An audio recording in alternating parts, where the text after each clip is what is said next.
dealt with this in other municipalities. Most recently, a year ago, we installed, or we didn't install, excuse me, we met with a client about doing a roughly 985 square foot patio, pavilion, outdoor kitchen. Upper Makefield Township had 1,000 square foot of area of disturbance, or I'm sorry, of area of impervious surface, and I believe it was a 2,000-ish square foot of disturbed area. Now, being the patio in the back of the house, the disturbed area included our track pad going from the driveway to the back of the house. That was a year ago. In October, we met with the client. We applied for permits in February. We were denied, or the homeowner was denied, because it was over 1,000 square foot, the patio. We reduced it to 800 and some odd square foot. Then it was a soil disturbance issue. It has now been a year since we originally met with the client.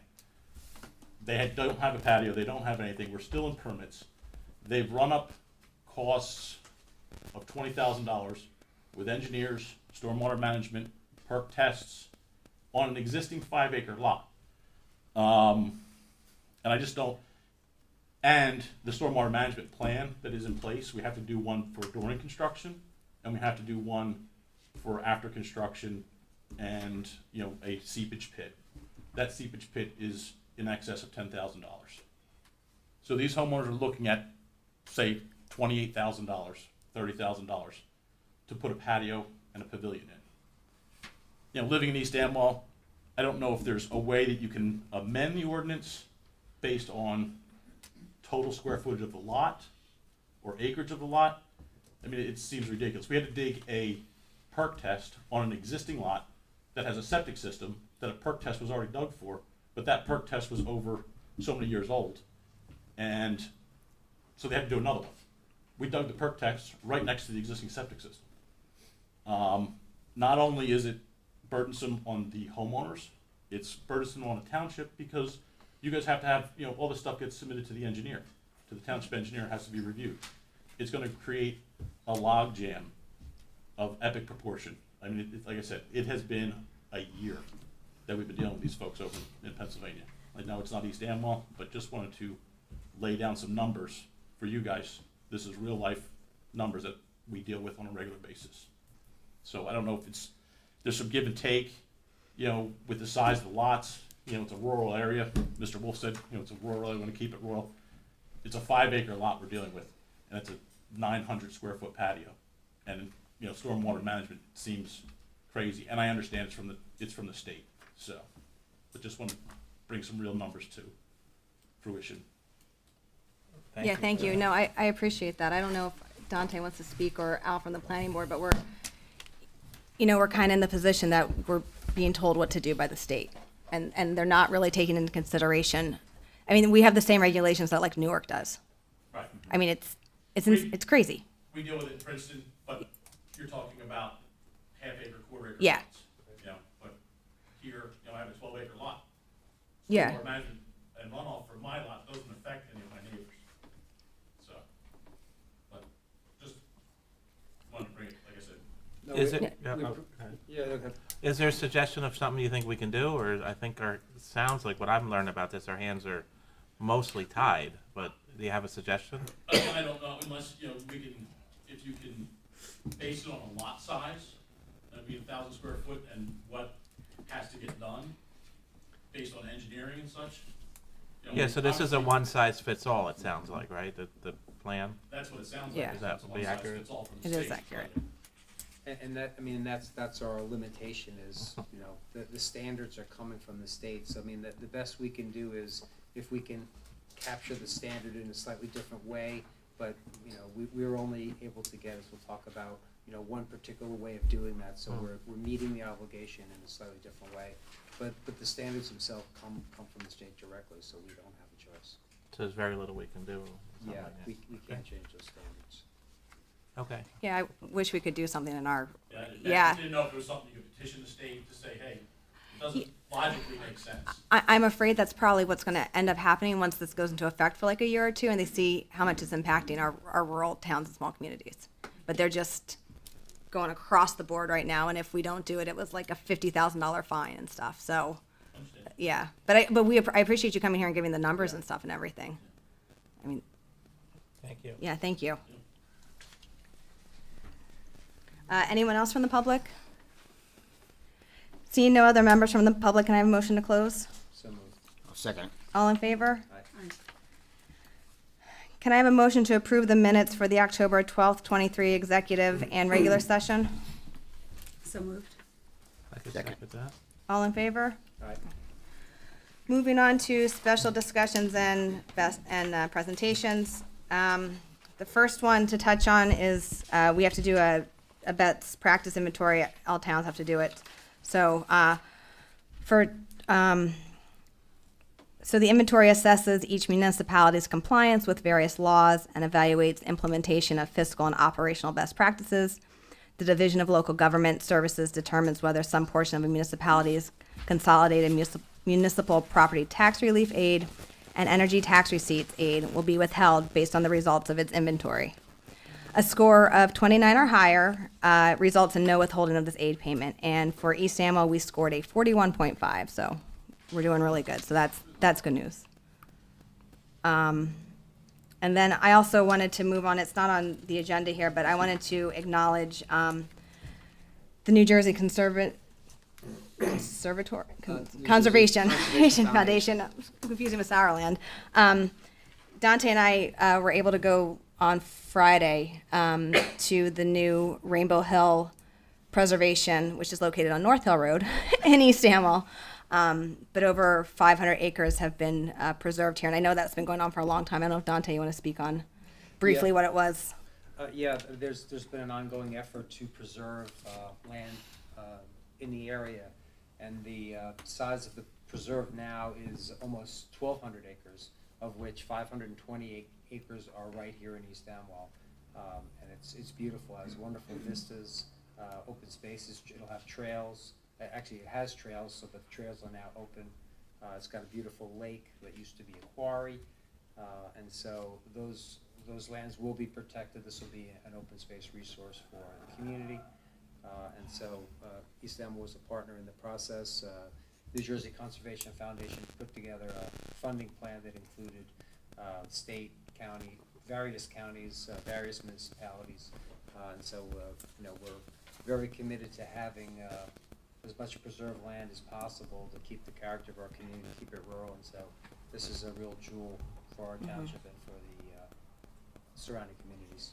Yeah, it's very nice. Thank you. Yeah, people should go check it out. So it's really nice. So I'm going to skip the ordinances now. We're going to come back to them because they're all stormwater. Because I think people are here for other things. I'm going to skip the consent agenda. So I'm going to move on to unfinished business, and I'm going to go out of order. I'm going to touch on the rescue squad and kind of pass it over to Mike and John, because I know they had a meeting recently. And I just want to say the caveat that we're planning to have a bigger meeting on this, or have it on our agenda in December, or do a special meeting to really talk about it, but I think they had updates for us. So I think, Mike, you didn't leave, right? You're still here? Yeah. I heard. I knew your thing went off. Are you in a position to give a statement from the rescue squad? Yeah. Okay. So for you folks that don't know anything, there's been ongoing conversations with the rescue squad, and they've been struggling to make calls, volunteerism, things like that, and I think there's a change of position. So I think Mike is president, I guess, by title. Yeah, I'm president and treasurer. Okay, I'm gonna stay back here because I want to face everybody. Okay. Over the past, I was chief 5-6 years ago, and we were running strong. We were doing 95% of our calls, but through attrition and our younger kids going off to school, and now with the EMTs getting paid everywhere, because a lot of towns are going paid, we have 2 or 3 active EMTs. So we're not making our calls, which is not fair to the community, and This started about 2 years ago. The little plan that's back here is just an outline. This is just the beginning of a dream of mine because I love this community and I want to stay here for the community. So it's kind of like a reorganization. We're still going to be here as Ammo Valley Ambulance Corps. We are no longer going to be your primary, which has been like that for the past 2 years. The territory right now is covered by Ammo Valley Ambulance Corps primary, which is most of East Amwell, some of West Amwell, Stockton. Our mutual aid companies, Flemington, Lambertville, and Hopewell, are now going to come in to be primary. So when you call 911, an ambulance is immediately on the road. There's no delay for if we have nobody showing up at our station. So, meeting with Mike, the other agencies, who will be here next month at the meeting for questions and answers about how it's all gonna work. But we're still gonna be here. I'm gonna brought it up. I talked briefly to Dante the other day. I do a lot of work for people around the area, emergency-based stuff. Terry Regolia did a nice thing last year. Her generator died by accident. She called the rescue squad. We bailed her out. Marge Womack had a flood last month. I went there. I pumped out her basement, replaced that. I want to be there for the community, doing stuff for everybody. So we're not going away. A lot of squads just closed the doors.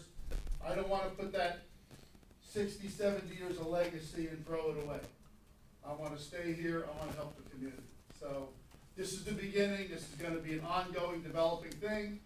We are still your primary until January 1, which is when the other agencies will take over as primary, and we will follow behind them.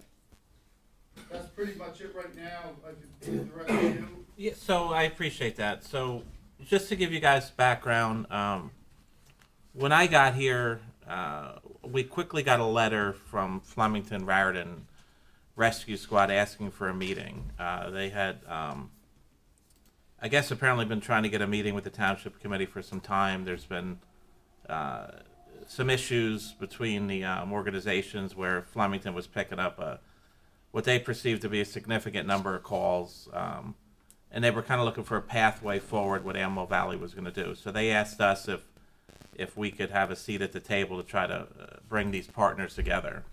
I'll probably defer this to Frank because I don't want to use the wrong language, but as a Township Committee, what should I say? We don't have an obligation to provide a rescue squad, correct? It's not an essential service, Okay. like police or fire. So somebody may ask them, why is the Township Committee at the table? Well, the Township Committee was at the table just as mediators to keep all our partners together. I think the first meeting, I think John and I probably attended, or maybe Jen and I in February. I think you were right there from the beginning. We got together with the Ammo Valley, Flemington, Lambertville. I don't believe Hopewell was at the first meeting, but it was a roundtable discussion on what our options were. There was Ammo Valley had a different chief at the time, and he had told us, well, his plan was they were going to be fine. You know, he was looking for volunteers, and they thought they could make it at least another year before we had to continue that conversation. We felt we did our part. We had the parties together at the table. Everybody seemed to be happy, and the squads worked out some kind of agreement where I think you guys were giving them a few dollars for gas and maybe materials, so that kept their membership happy. That lasted about like 2 months, maybe, give or take, and I don't have the timeline. That chief quit, and a new chief came in, and they asked for Flemington, Lambertville asked for another meeting with new concerns that propped up. I believe John and I probably went to the second one together, or Jenna, I don't remember the order of it, but again, we brought all the parties together, sat down at the table, and found another pathway forward.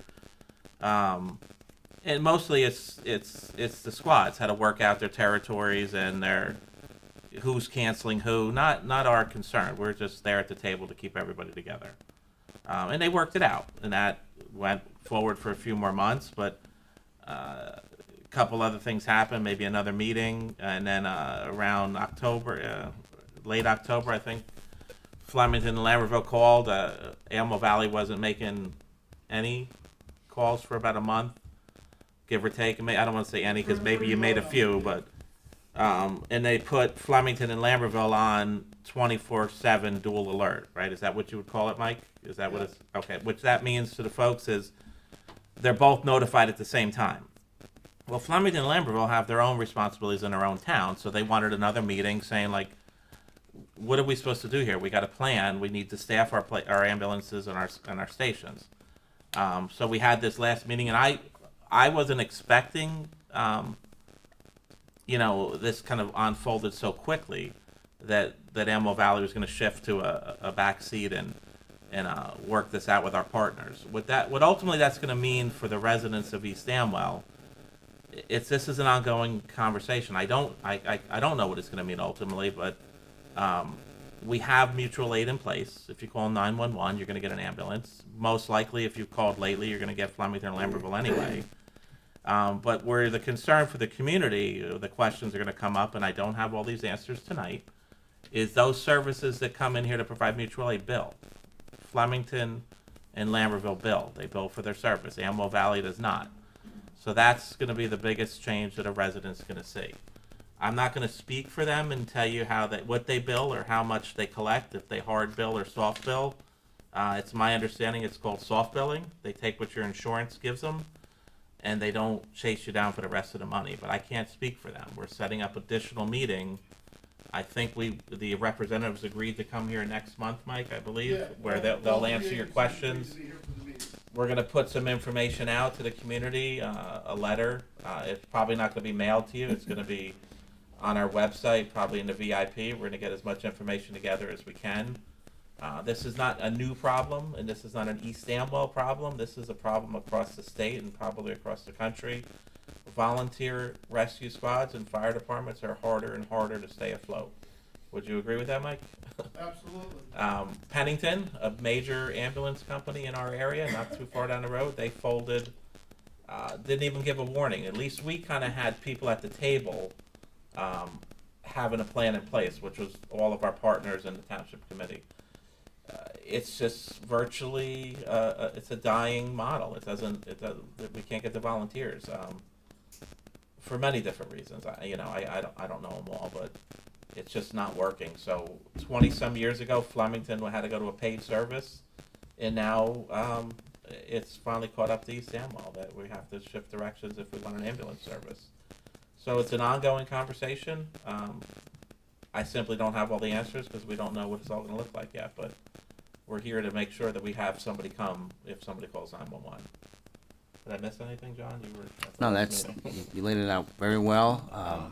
Stay tuned for additional information. The good news is we have folks from Flemington, Raritan, from Hopewell, and Amwell Valley's not going away. We'll probably be doing more of scheduled events. You'll see them at the schools, the football games, and so that tradition will still be here in East Amwell. But again, we're trying to do the right thing for the residents here and make sure that the protocol's in place. But stay tuned for that additional information. Our partners are going to come forward next month and share more information with you. I saw a hand go up. Can I just speak for 1 second? Sure. So, not many people know who I am. My name's Joe Hornsby. I am the deputy chief of the Amwell Valley Rescue Squad. I wasn't really added on to any of the discussion lately, but I just wanted to come down and kind of share my piece on the matter, basically. The biggest thing that I'm worried about, from what I've seen, all right, to give you a little backstory on me, I'm a paid firefighter in Princeton. I work paid in Amberville as well, so I'm very well invested into, I guess, the paid atmosphere of things. And besides the billing, the one major thing that I worry about for our community, I understand that you guys, it's not your responsibility to provide EMS for our community. I just want to share kind of, public aspect is that the response times that you guys are going to be now getting for your residents are going to be tremendously longer. Over the past 2 years since we've been struggling, I would give a soft percentage of about, say, 30 to 40% of the calls have been covered by Amwell. All right? That is us coming from our houses, going down toward the building, grabbing the ambulance, and going off to the call. depending where it is, it could be either the center of town or it could be up in the mountain. But we would get there within, say, 10 minutes, okay, depending where it is, throughout our entire town. Now that we're adding in the other agencies and fully, actually, I guess, letting them come into our territory and not giving us the option to respond, that response time is going to be at a minimum of 15 minutes. All right? That's not including if they're already on other calls. That's not including if you were to live up on Neighborhood River or live up on Manners. Obviously, the further out in the middle of nowhere you live, the longer the call is. And I'm kind of speaking on behalf of myself because my parents live in this town, I live in this town, and God forbid something happens to my mother, we have an ambulance that's going to be 15, 20 minutes out. And as an EMT, as a first responder, a lot of stuff can happen in 15 to 20 minutes. A lot of bad stuff can. And like I said, I understand that you guys don't really know, or you guys aren't entitled to do anything for us, but I do want to make the committee, the township, aware that you are going to be seeing, increased response times from your ambulances. Again, as a personal note here, if you ever are actually experiencing something, don't hesitate to call, because the faster you call, the faster the ambulance gets there. But, I wish the township committee could actually do something for us, or even not so much for Amwell Valley, but for the agencies that are coming in, okay? Try to have them use our building. It's in the talks right now, but there's nothing set in stone. And from the past talks that I have been included on, they were not very keen on that idea. So it's kind of just us as a township, as an agency, being stern to these people, because in my head, I'm part of Vanderbilt, I'm not part of Flemington or anybody else, but it's a money game. It's a money game and a territory game. Alright, they come here. The reason why they're asking is to get more territory, more money, more residents, more calls. That's the whole big thing on it. It's sad to say, but I kind of just want to make that note that if you guys can do anything to help us or to help the people who are coming in to cover us, to reduce those response times, it's going to make it better for your residents. Everybody here lives in East Amwell Township, so I'm sure you guys would appreciate that as well. But something needs to be done, and again, it's been an ongoing issue, but it's finally come down to the line, and all I can really say is something needs to be done, and hopefully I'm included on the next talks, and we can actually get to a good consensus. But I just want to bring it to the board, bring it to the township, and if anybody has any questions on it, my email is actually on the Amazon website. If you have any questions on the matter, I have a boatload of knowledge on the subject, so feel free to reach out if you have any questions. So I do, Joe, I just got a couple questions. So there are ongoing talks with our mutual aid partners. And yes, I would like to see them from time to time stay in Amwell if that's an opportunity. But I will push back and caution you, when you state numbers to the residents that their response time is going to go up, that's probably not fair. Did you bring any facts behind that, or is that your opinion? It's scaring the residents that the ambulance is not going to be there for 20 minutes. Unless you have a printout that shows that. I would just caution you putting that out there in a public meeting. I could name a fact. Last Wednesday it was. I was on shift at Neighborhood Rescue Squad. Okay? Again, I'm a good citizen. I want to help my community out. That's the whole reason why I joined the Rescue Squad. We got a call for, it was 5:43, 31. Again, that's public knowledge. I'm not, doing any HIPAA violation or anything like that. But there's a call 5:43, 31. Hopewell Emergency Squad was dispatched back home. Okay? I was down at Fireman's Island and Amwell Ambulance. So I heard the call go out, and I'm like, okay, I'm gonna head over there just in case Hopewell does not get out. Because again, like you said before, everybody's got problems. So we drove nice and easy. About 11 minutes in, we passed 48 Amwell Valley's squad building. Okay, 52 Hopewell. Sorry, I'm using numbers here. Hopewell has not gone responding at this point in time. By the time we passed Amwell Valley's building, Hopewell ambulance got on the radio and called themselves responding. I myself go up to the house. Nobody at the house. So I called the radio. Okay, 17:52, Amber Squad, you can cancel 52.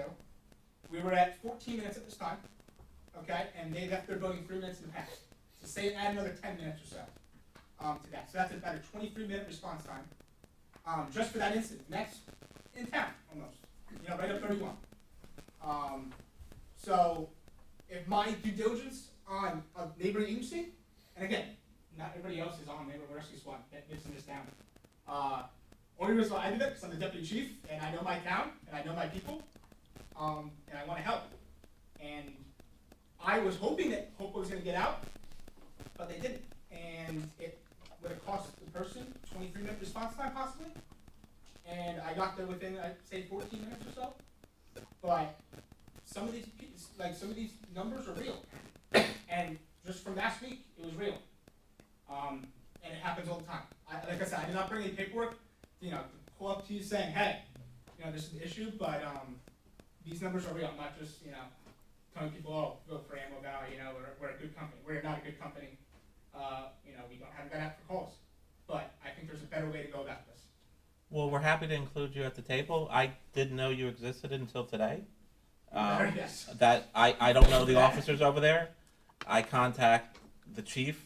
Yeah, The president, nothing against you guys. I just wanted to come and publicly speak. Anybody's welcome at the table that I'm at when we're discussing this because it is a concern. Thank you for sharing that. I just caution at a public meeting making statements that it's going to cost response time when the folks that are responding aren't here to defend themselves. So I just caution at that because there are records I and hope to be here if next that month. is an issue, we will make sure that's addressed for sure. Yeah, I hope to be here next month. And of course, I'll bring some documentation to back myself up on. It depends on my work schedule, but I'll be more than happy to share some more information next month as well. What is your, so you're asking this committee to help the squad. My understanding is not about money. The squad has money. It's about people. The squad doesn't have people, correct?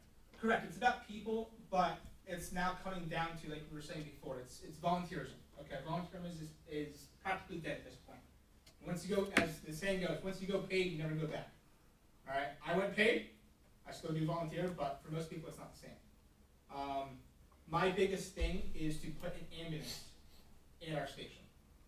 To either have Understood. either 49, 17, or 52. Yes, this can be discussed at that meeting, but I just want to come to a public meeting to address that situation because I don't think those cards are in the thing. But that's the reason why I came. Was just to let the committee know. So, and I appreciate the feedback. I would suggest this is a work in progress, an ongoing conversation that Yes. there's going to be a lot of bumps and a lot of hurdles to overcome. Immediately, what we want to do is stabilize the situation and make sure our partners came in, and now we can argue over who covers what and money. My understanding is, by asking them to help us, we're not doing them any favor, and I think you would know that from your paid position. It's probably more of a burden on them coming into East Amwell. I don't know that they're making money off of it, so, but I'll let them speak for themselves.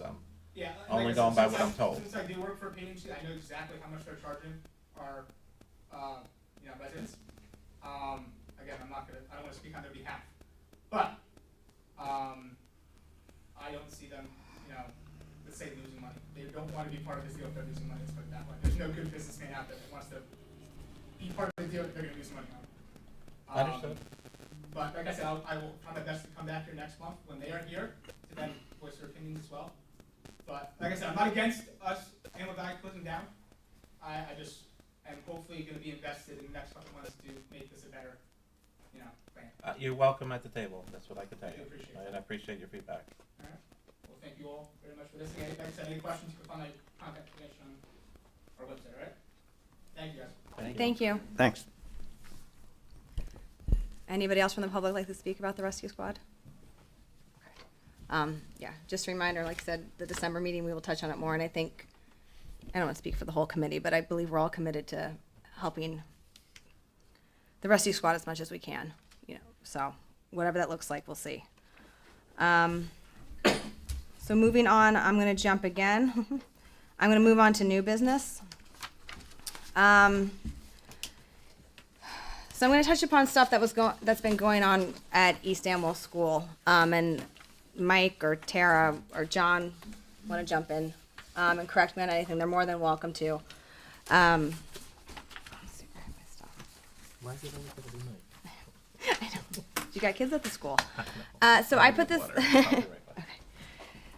So this was added to the agenda, and I wanted to be clear that I did invite Superintendent Stolowski, Principal Capuano, and our board president, Mr. Miller, to attend tonight. They are not here, and I did not hear back from them. So I just kind of want to let the town know what's been going on at the school. I think it's important to us as parents know because we got emails, but other residents haven't. So in March of last year, March of 2023, and the information I have is either come from emails I received from the school or OPA requests for the police officer's report. So in March of 2023, it was a sleeping bag basically of firearms that were found. And these firearms were, as the report says, they were old, not well cared for, had signs of rust. They had been out there a while. It wasn't found on the school grounds. But the state police did reach out to the school to let them know what had happened. So that went on in April. And then on September 12th of this year, us parents received an email that the school had gotten an email from a former student. The email was vague, and even though it was vague and they thought it was non-threatening, the school went into the lockdown for a day. And then it came to our attention that this individual who had sent this email lived 300 miles away, and again, he was deemed not a threat.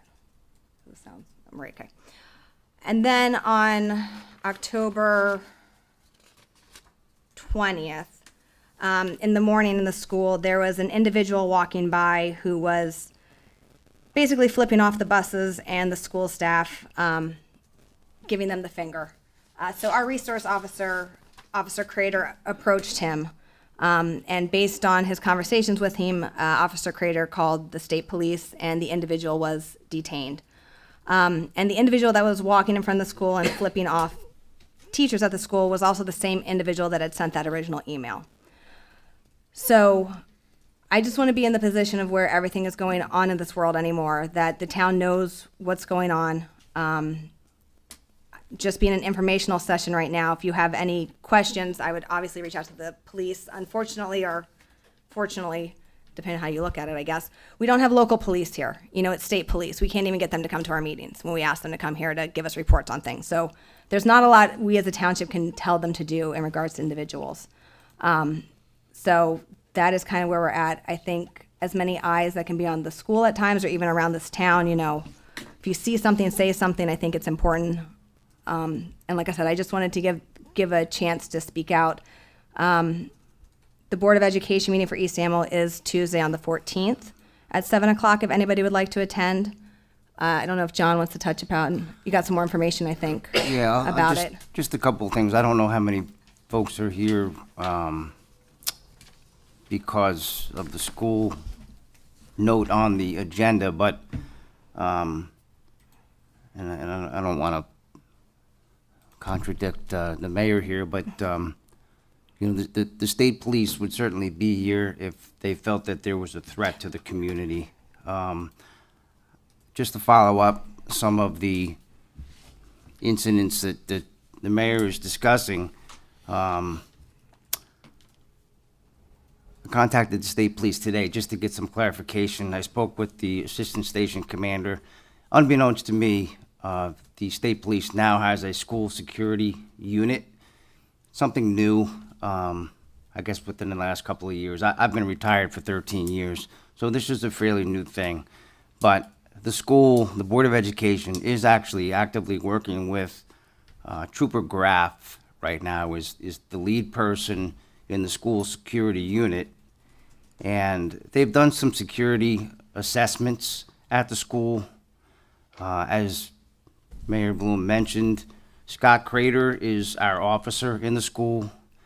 Kingwood Station is involved, actively involved in the situation. So everybody is on board with what's happening at the school. I can't speak a lot about the specifics because there is an ongoing investigation, and it wouldn't be prudent to speak on it. But the information that I can share with you is that the individual noted is not deemed to be a threat. I would encourage anybody who might be listening at home or is in the audience, please attend the meeting on the 14th. This was a Board of Education issue. If anybody ever felt uncomfortable where they wanted to reach out to Kingwood Station, there is an in-house number also. I can certainly give you that number, but, nothing is, precludes you from reaching out as a citizen to get more information if you feel the need. But it's pretty much where we are. I think if anybody has any concerns, according to Trooper Graff, please attend the meeting on the 14th. Again, the trooper will fill you in on any information that she can share. But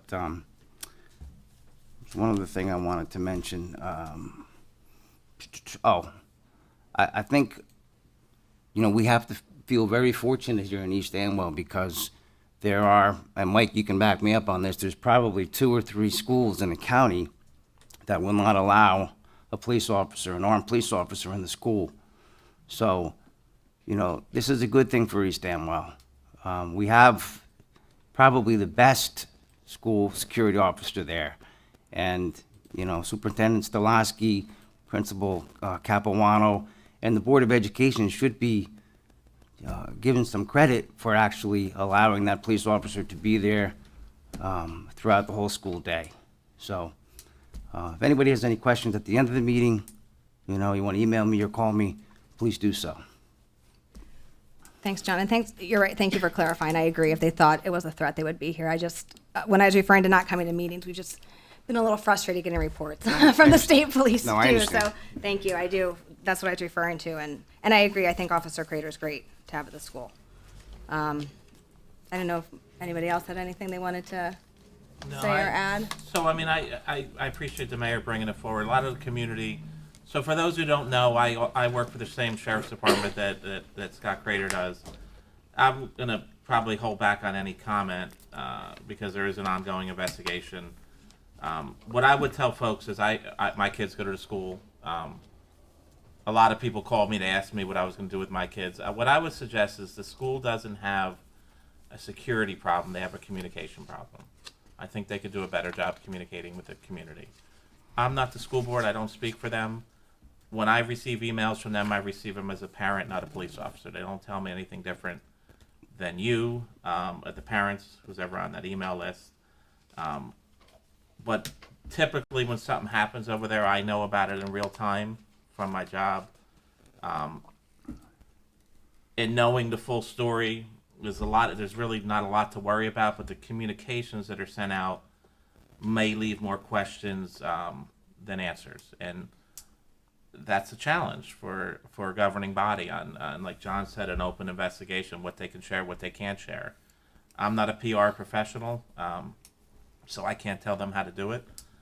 But I think there's probably room for improvement on how they're communicating with the community.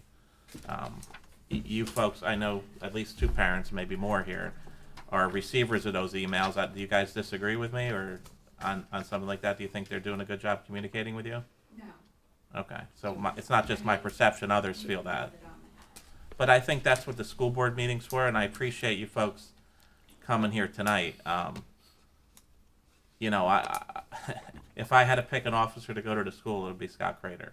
Absolutely. To be honest with you. I've known him for more than 25 years.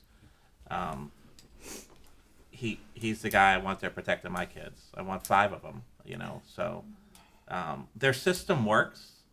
When this individual that emailed this odd email showed up in front of the school, a teacher reported it, the SRO went out and confronted him, immediately called the state police. They showed up within moments, and he was quickly taken away from the scene.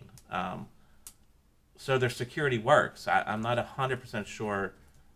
In my mind, they should have been taking a victory lap, but I think they caused a lot of confusion with the parents that led to a lot of unnecessary alarm and concern. But as a parent, I'm going to attend the meeting too as a bystander. Go ahead, Dawn. Go. No, when you're Yeah. I'm just rambling at this point. I don't really have anything. I mean, I'm gonna attend the meeting as a parent and hear what they have to say, and I mean, I agree with everything you said. I agree with everything that Mayor, that Jenna said. And I'm going to do my best to go on the 14th. I looked at my kids' sporting schedules, and I'm like, oh my gosh, like they're at the same time. I almost feel like I need an Uber driver for that. But my question as a parent and a teacher, I teach in Skillman, Montgomery Township, New Jersey, but I obviously live here. It's definitely poor communication. And I'm not saying like I don't feel safe necessarily for my kids. When they say they have procedures and protocol in place, I guess, yes, they're working, hence this gentleman or suspect, whatever you want to call him, sorry, he was apprehended. But one thing I know, I asked Jenna behind closed doors, because, Jason teaches in South Brunswick. In Montgomery, we utilize Share 911 as the source, and it's an app. We all have it on our phones. So if I'm in my classroom or I'm walking down a wing or I'm anywhere in the school with the Share 911 app, I can put the school into lockdown.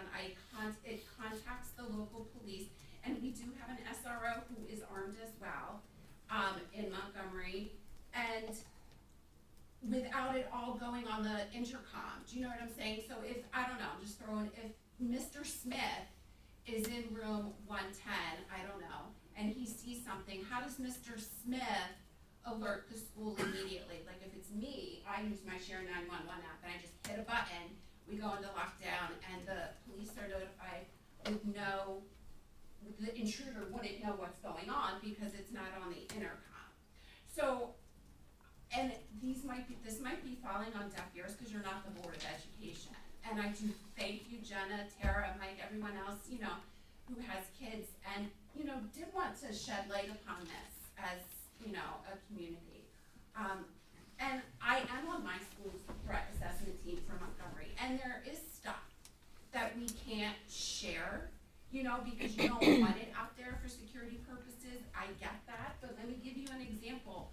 That something that wasn't, I don't know, and it comes back to, like you were saying, like a lack of poor communication.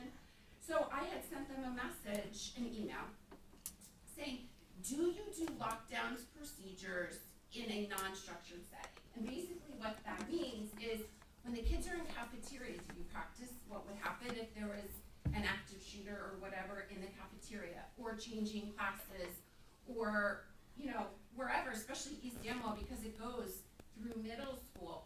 I said, you can't just wrap a pretty bow on it and say, we're going to be in 5th period math class and we're all going to hide right now. As uncomfortable as it is, you really do need to practice in a non-structured setting. And I was like ghosted with crickets. From the school, they didn't even respond to that? Correct. Well, that's communication again, right? Exactly. That's why it says it goes back to.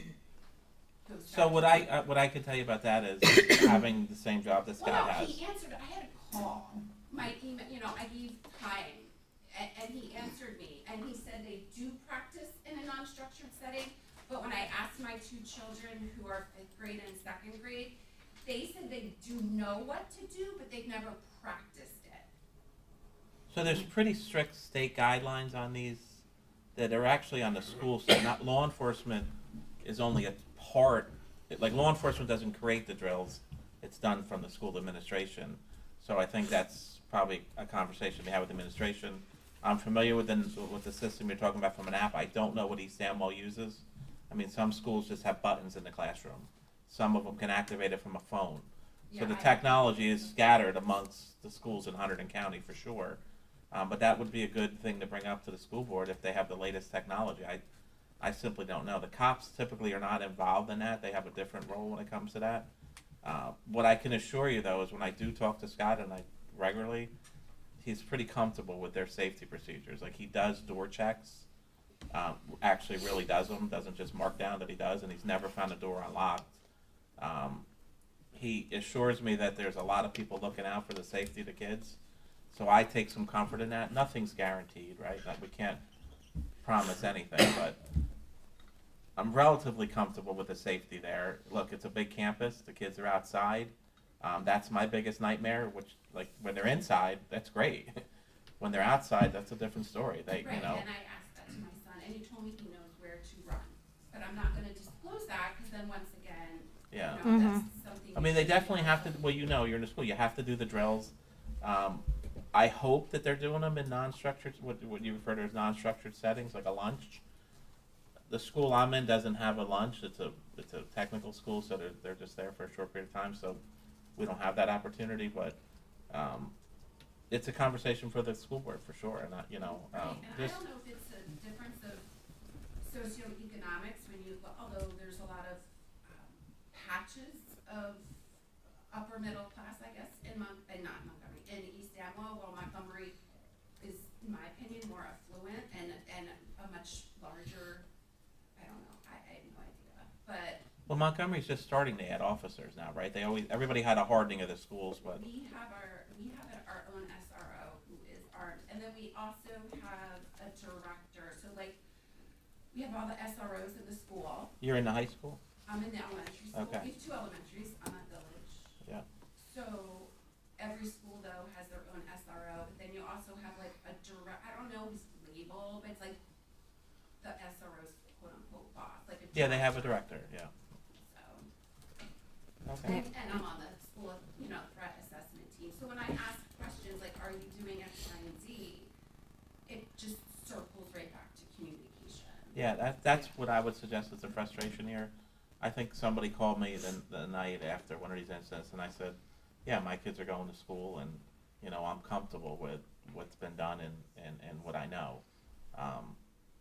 But I can't default that they can do a better job communicating, whatever that looks Right, like. and I think that app that you're familiar with, that we utilize, I think it's wonderful that I don't have to step outside my room. I can be anywhere and press a button, because I carry, we all have to Yeah. carry our phones on us though, and go into lockdown without the intruder even knowing what's going on.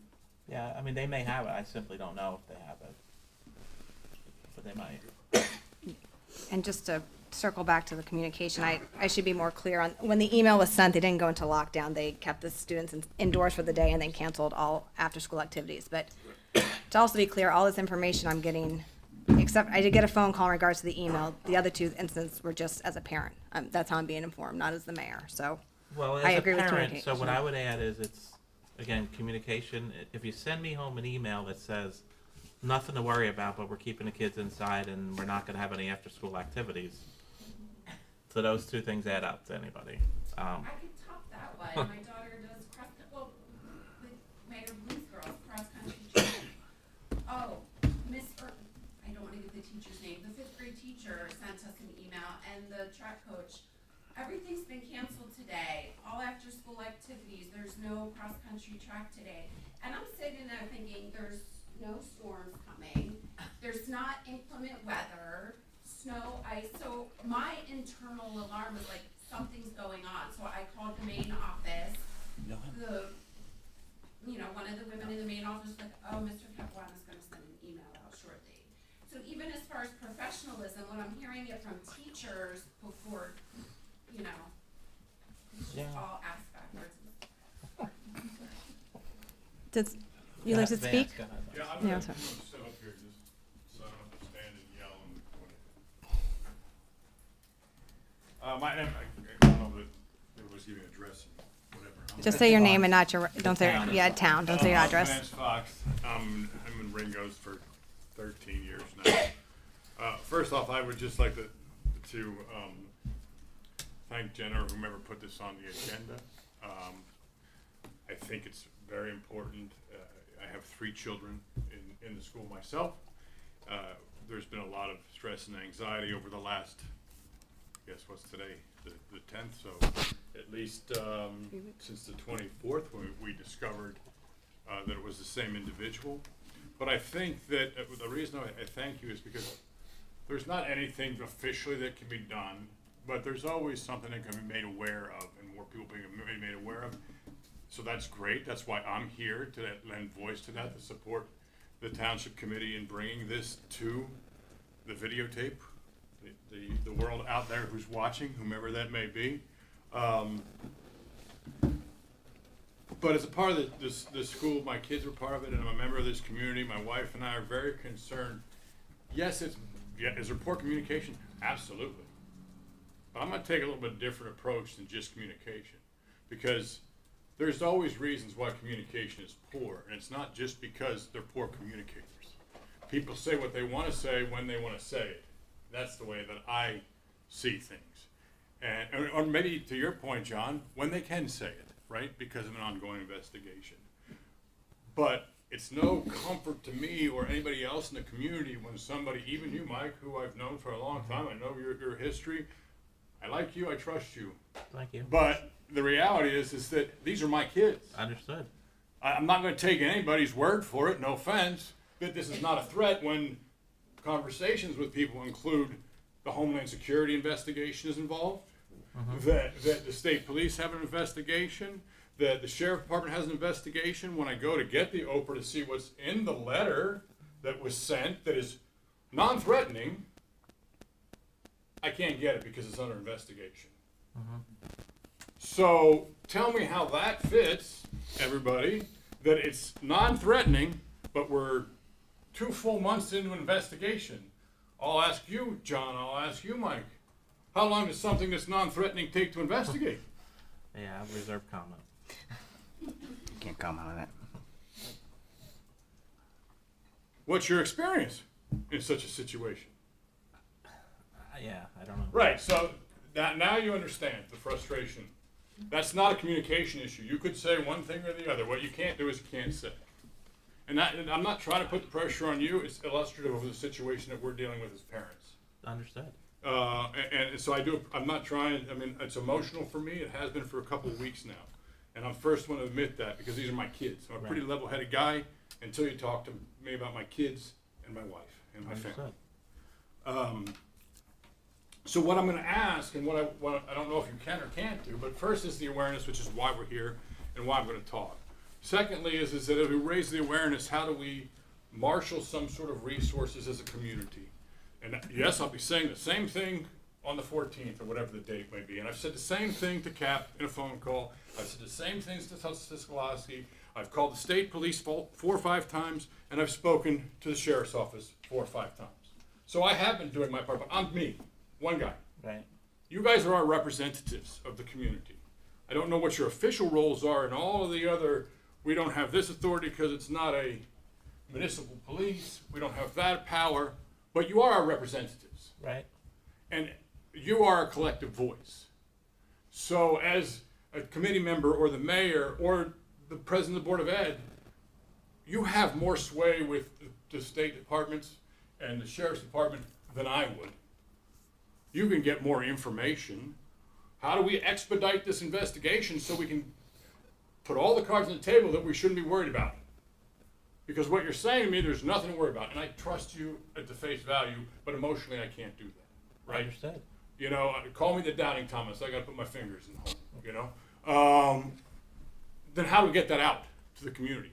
Because the reality is, wherever this individual is, whether he's half a mile down the road right now or 300 miles away, it's not the security that's the issue. It's the individual that's the issue. To your point, you can't guarantee anything. I had no real worries about the security measures at the school right up until the point where I thought there was a legitimate possible threat. Because my kids they run cross country, they play soccer, they're running around.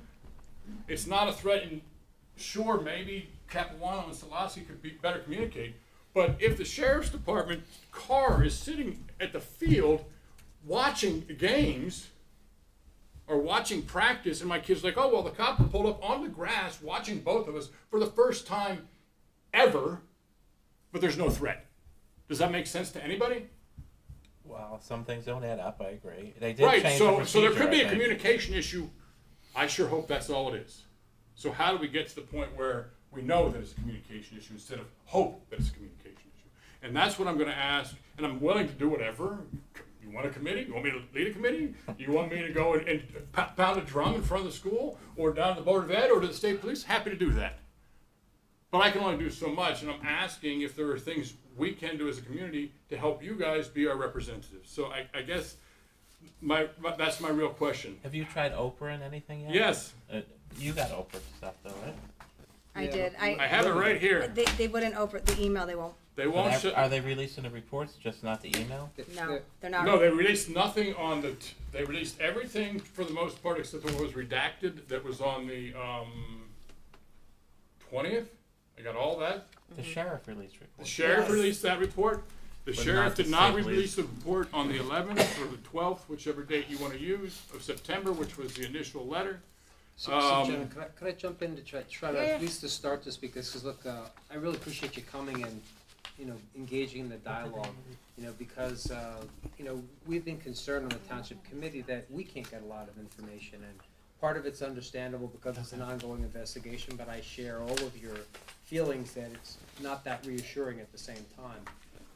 The reason why we put this on the agenda tonight was specifically to get this dialogue started. We didn't feel that there was a lot of communication coming out. We don't know a lot, but we wanted to share that. I think putting it on the agenda tonight and having, some of you good people come and share your thoughts, I think is the beginning of trying to figure out how we can, speak with a greater voice. As you know, the township has no authority over the school. We have no authority over school security. However, our children really matter to us in the township committee. It matters to everyone in the community. So it's not a reason for us to, not be involved. To the contrary, we do want to see how we can try to be a megaphone for the voices of the residents here. So I heard that there is an upcoming meeting on, the 14th? 14. The 14th, so it sounds like, to me, like that's the next place to plug in. I think we'd like to go and attend and be part of that dialogue.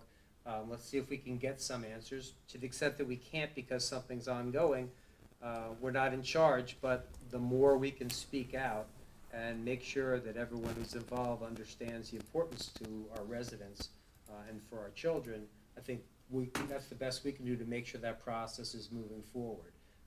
And then we'll just have to monitor it. I mean, I think it's like anything else. There's nothing special I can think of that we can do, but maybe we come up with some things. in the Well, process. exactly. It's part of the dialogue. I agree with that. So what happens, I think, Vance, is, and I feel this way too, it's like the professionals have to tell you to trust the process, but when it comes to our own kids, we have a hard time trusting the process, right? It's Well, I mean, I'm not one who does well with authority to begin with. It's shocker to those all who know me. Yes. But I would, yes, trust the process until it's a catastrophic threat to you, and then it's Understood. a problem. Everybody can do that. I get that. But I also think that pressure and activism gets movement.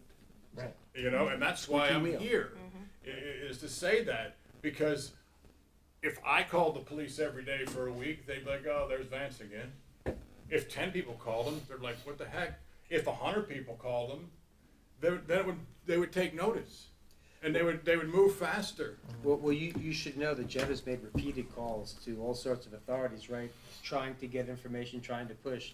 The reality that I'm trying to say is we have to stay with it because, Correct. we have no special position to do it. However, United, we're able to push it more than any other Well, way. yes, well, and what I'm saying to you is I'm happy to help be that pressure, part of that tug of war or battering ram, whatever you want to say, and I'm here to say anybody who's listening should be doing the same thing, and I'm here to say let's work together to do that.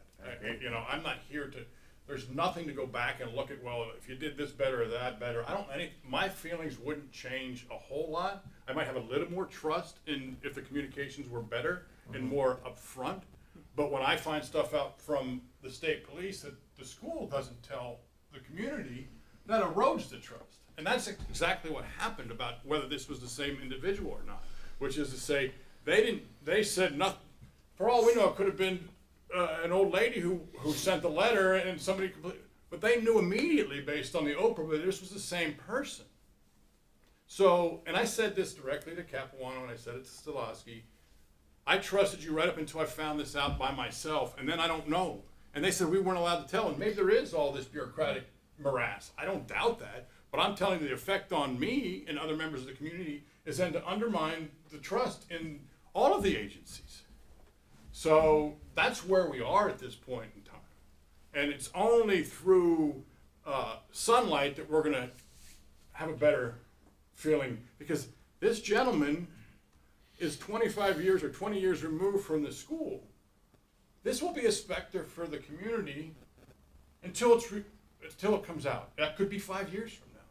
Like, thankfully, all three of mine will be done in 18 months, because I think it's really about the school, not about any of the kids, or maybe a couple staff. I don't know the details, but it's not about the kids. But you have somebody who apparently is mentally unstable, and what happened, you can't predict that.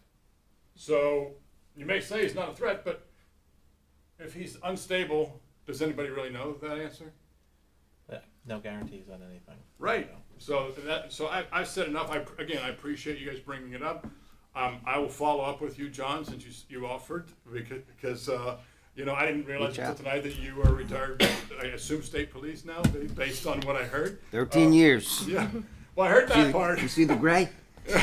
Yes, I see the gray. So I appreciate all your time. So just so we understand, there is a formal request into the state police to get the email. I did not make. I made it to the sheriff's department.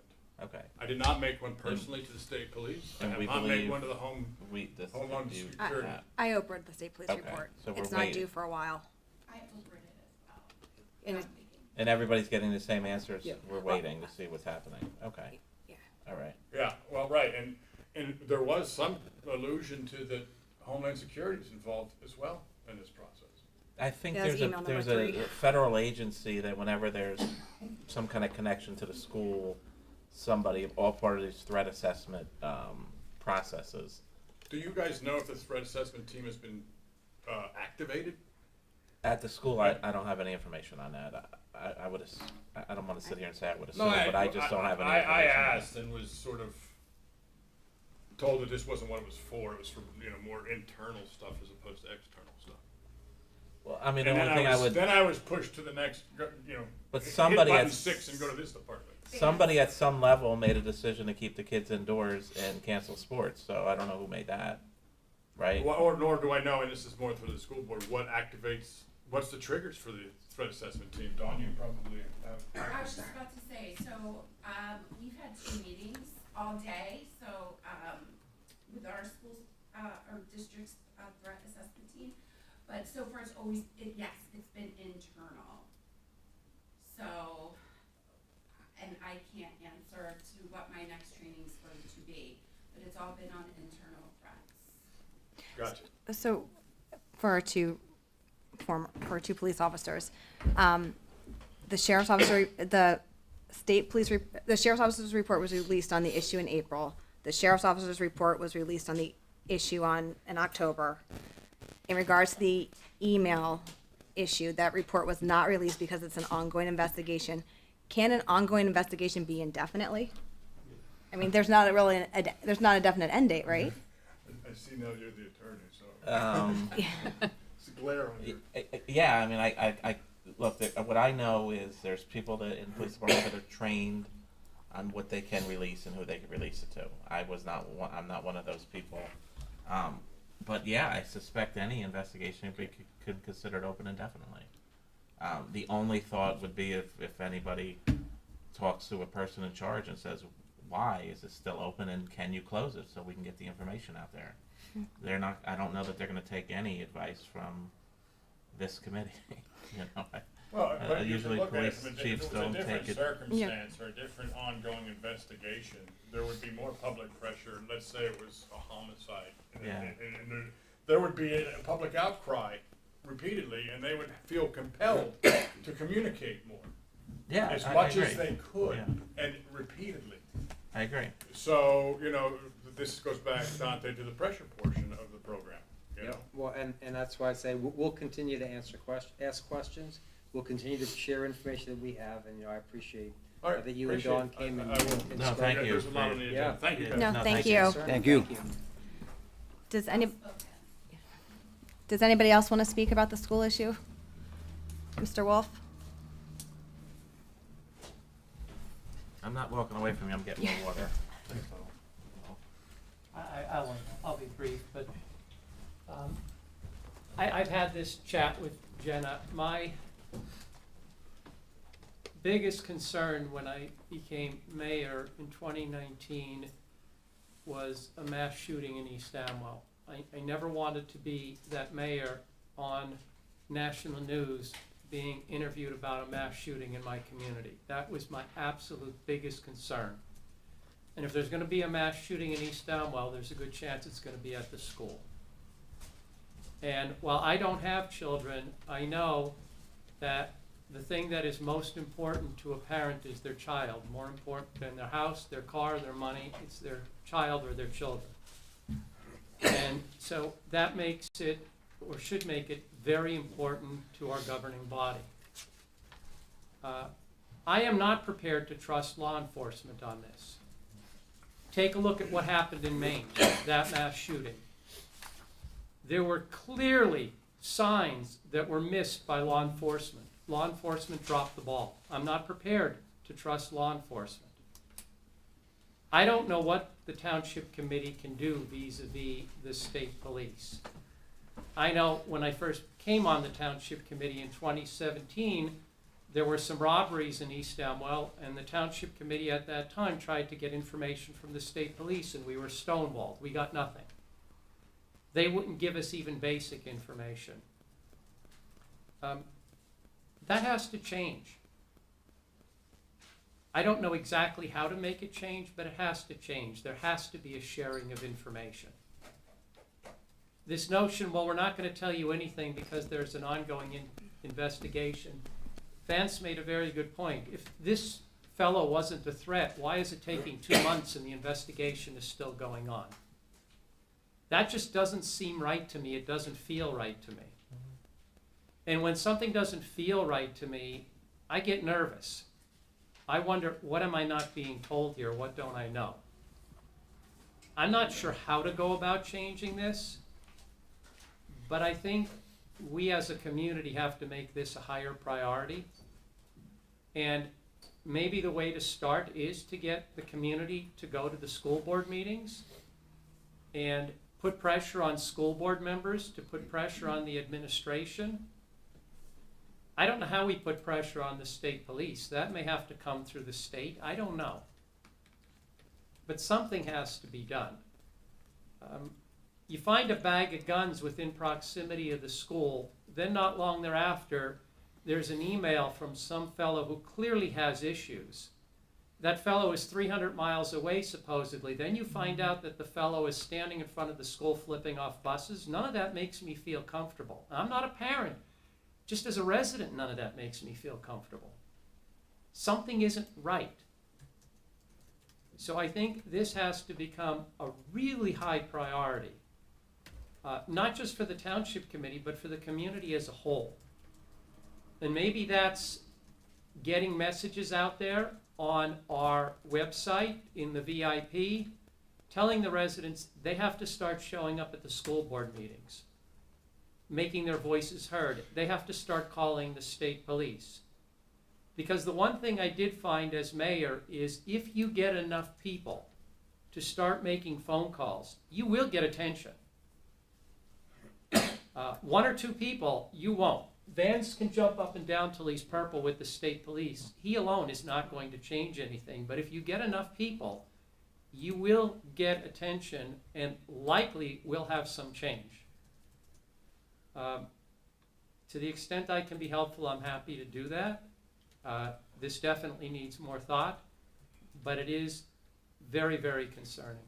Thank you. Thank you. Thank you. Thank you. Andrea? Just 1 minute. Andrea Bennett, 48-year resident of East Amwell Township and retired school teacher. I get a lot of things online. There's like Princeton Patch and News 12 New Jersey and all that. And nobody's mentioned that, but maybe there's a way to get some of these, publicity things to become interested in this and start posting information about it online. And that's just another way of getting the attention of the community, but also of putting pressure maybe on the state police if they know they're being watched. Thank you. Anybody else like to speak?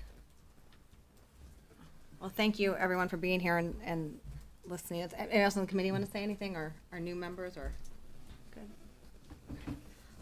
So yeah, so thank you everyone for being here, and like I said, information, I'll get the word out, and November 14th, 7 PM, Board of Ed meeting in the cafeteria. Encourage anyone to attend.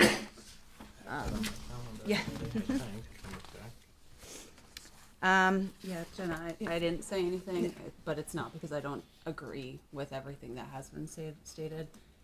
Jenna and I have stayed very close in contact during this whole thing because she and I have been very concerned. Mike has yielded numerous text messages and calls from me because of my family's concern. We have 4 children at this school, and it's been terrifying, Vance. I completely agree with you. And I'm really glad we're talking about this, and I just cannot encourage people enough to go to the meeting on Tuesday. I'm going to try my best to get there. I'm with you, Dawn. Team staff is overwhelming me right now with how to get there, but maybe together we can figure it out. So I'm so glad you came, and thank you for putting me on your email communications. I appreciate it.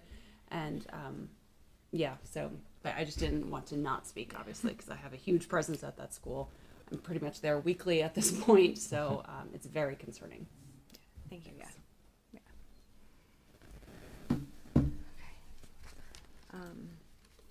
So I'm gonna, yeah, you are always there since you are vice president of our PTO. I am. I'm VP of the PTO, and ironically, Jenna and I were in the school the day that it happened. I drove right by that gentleman. Yes. And Knew something was off. Jenna and I were volunteering at the book fair, yeah. and no one came to speak to us the entire time that we were there. So Yes. it was very, very concerning.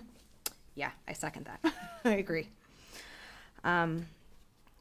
Okay, moving back on to the agenda, maybe we'll try and go in order now. I'm gonna go back to the ordinances. So, it's a lot of stormwater ordinances for anybody that wants to comment on those too.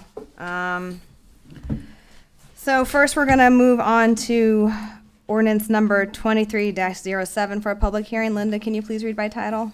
An ordinance amending the Township of East Amwell Personnel Policies and Procedures Manual, Employees Benefits Section, Benefits Schedule, Section 5, compensatory time.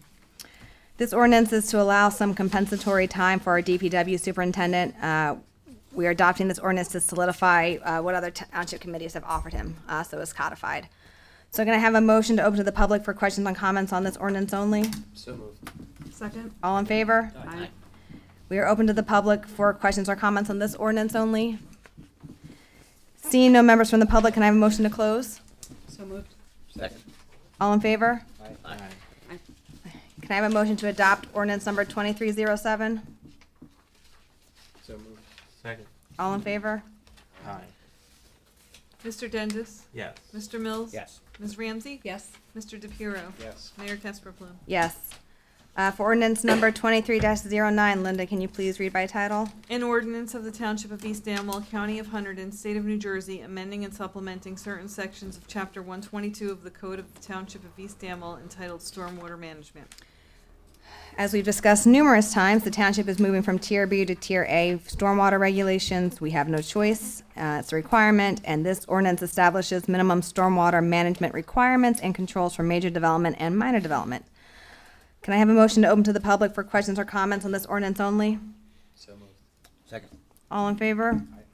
We are open to the public for questions or comments on this ordinance only.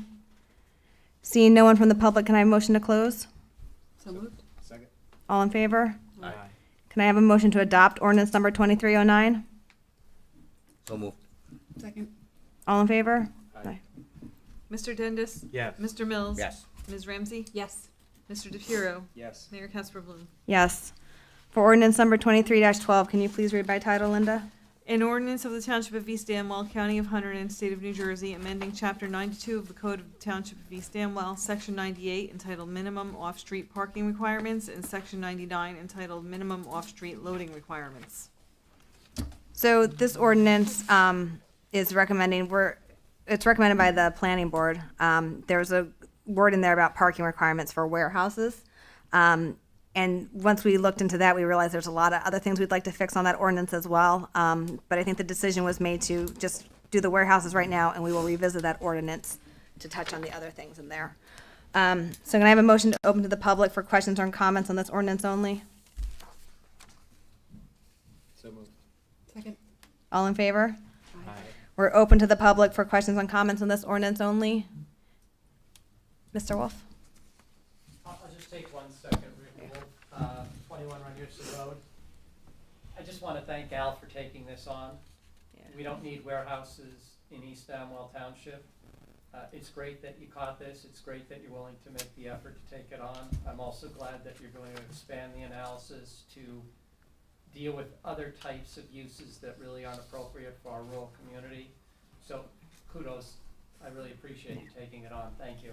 Yes. Yes, thank you, Al. Can I have a motion to close to the public? So moved. Second. All in favor? Aye. Can I have a motion to adopt ordinance number 23-12? So moved. Second. All in favor? Aye. Mr. Dendis? Yes. Mr. Mills? Yes. Ms. Ramsey? Yes. Mr. DePiero? Yes. Mayor Casper Bloom? Yes. For ordinance number 23-13, Linda, can you please read by title? An ordinance of the Township of East Amwell, County of Hunterdon, State of New Jersey, amending and supplementing certain sections of Chapter 97 of the Code of the Township of East Amwell entitled Littering. And, Yeah.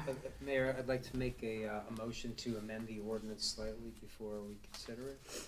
Yes. So the original language of 23-13, this is a litter ordinance.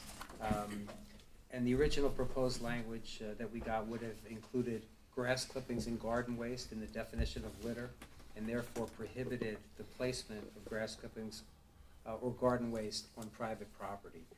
Wasn't particularly in keeping with our community, and we had concerns. I spoke with our township engineer about this, who advised that we can delete grass clippings and garden waste from the littering ordinance 23-13 because today we'll be adopting 23-14, which covers brush, grass, and weeds, and that ordinance prohibits putting grass, clippings, weed, garden waste in the street, and that's effective to protect stormwater. So that's something that we had talked about on the planning board and something that the township engineer agrees would be appropriate. I think it would make it much more appropriate for our community. So my motion would be to delete grass clippings and garden waste from the definition of litter in 23-13. Thank you. Second? You need a second motion. I'll second. Second. All in favor? Aye. So we are amending that ordinance. So can I have a motion to open to the public for questions or comments in regards to this ordinance only? Oh, can I have a motion? Motion. Second. Second. All in favor? Aye. I think that's a good catch. It is a good catch. Like that's Yeah. for somebody that wants to like compost leaves Yeah, and that would was be in my violation of the ordinance. right. That was my concern. Was that you compost with grass clippings or leaves, or you use that Yeah. you know for your soil or for your garden? It could be Yeah, a just- littering violation. it's So odd. I think this is much clearer, better for our community, and still should satisfy the DEP. Yeah, that was a good, agreed. Can I have a motion to close to the public? So moved. Second. All in favor? Aye.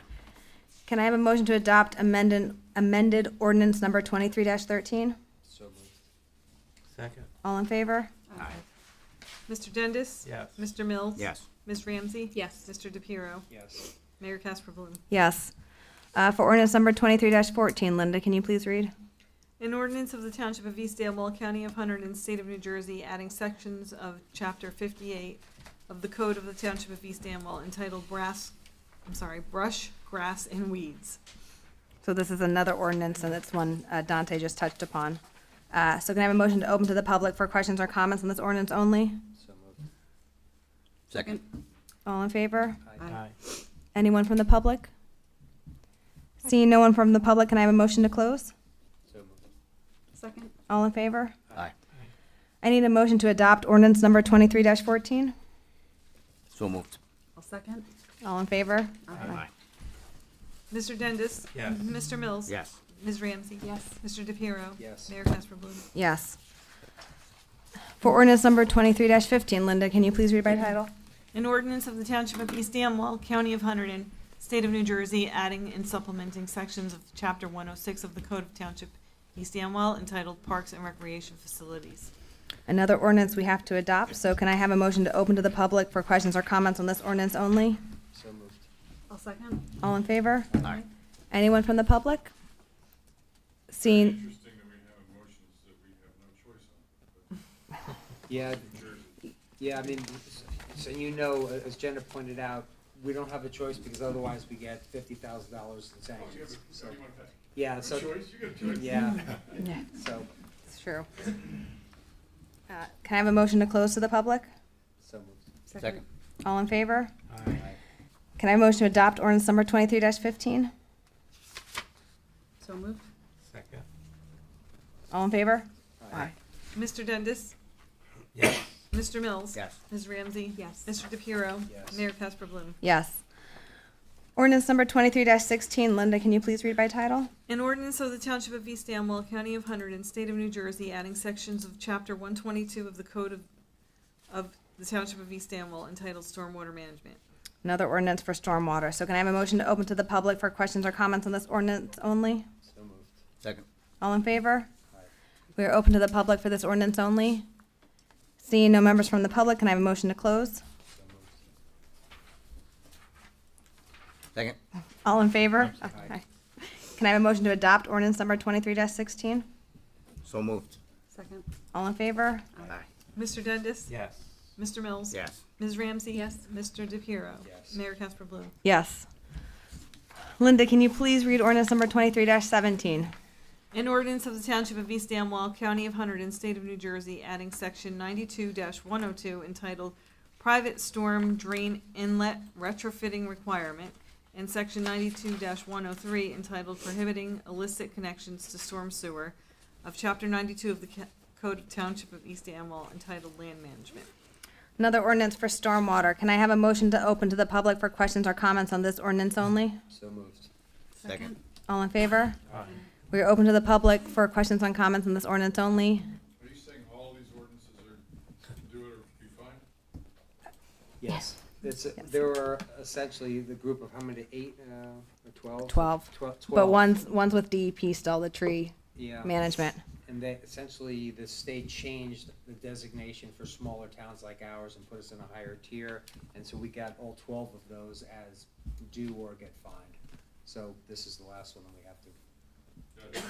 We're in a different grouping, is what you're saying. Different So it grouping, changed the exactly. requirement. it used to be less stringent, used to have other parameters. And all towns in the state have to be in the same grouping, Makes sense. so. Can I have a motion to close to the public? So moved. Second. All in favor? Aye. Can I have a motion to adopt ordinance number 23-17? So moved. Second. All in favor? Aye. Mr. Dendis? Yes. Mr. Mills? Yes. Ms. Ramsey? Yes. Mr. DePiero? Yes. Mayor Casper Bloom? Yes. So good job, everybody. We've adopted our ordinances, so we will not get fined our $50,000, so nice job. Moving on to the consent agenda.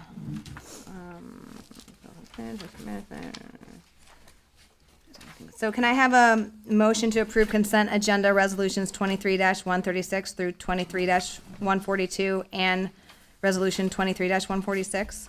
So moved. I'll second. All in favor? Aye. Mr. Dendis? Yes. Mr. Mills? Yes. Ms. Ramsey? Mr. DePiero? Yes. Mayor Casper Bloom? Yes. Moving on to other resolutions.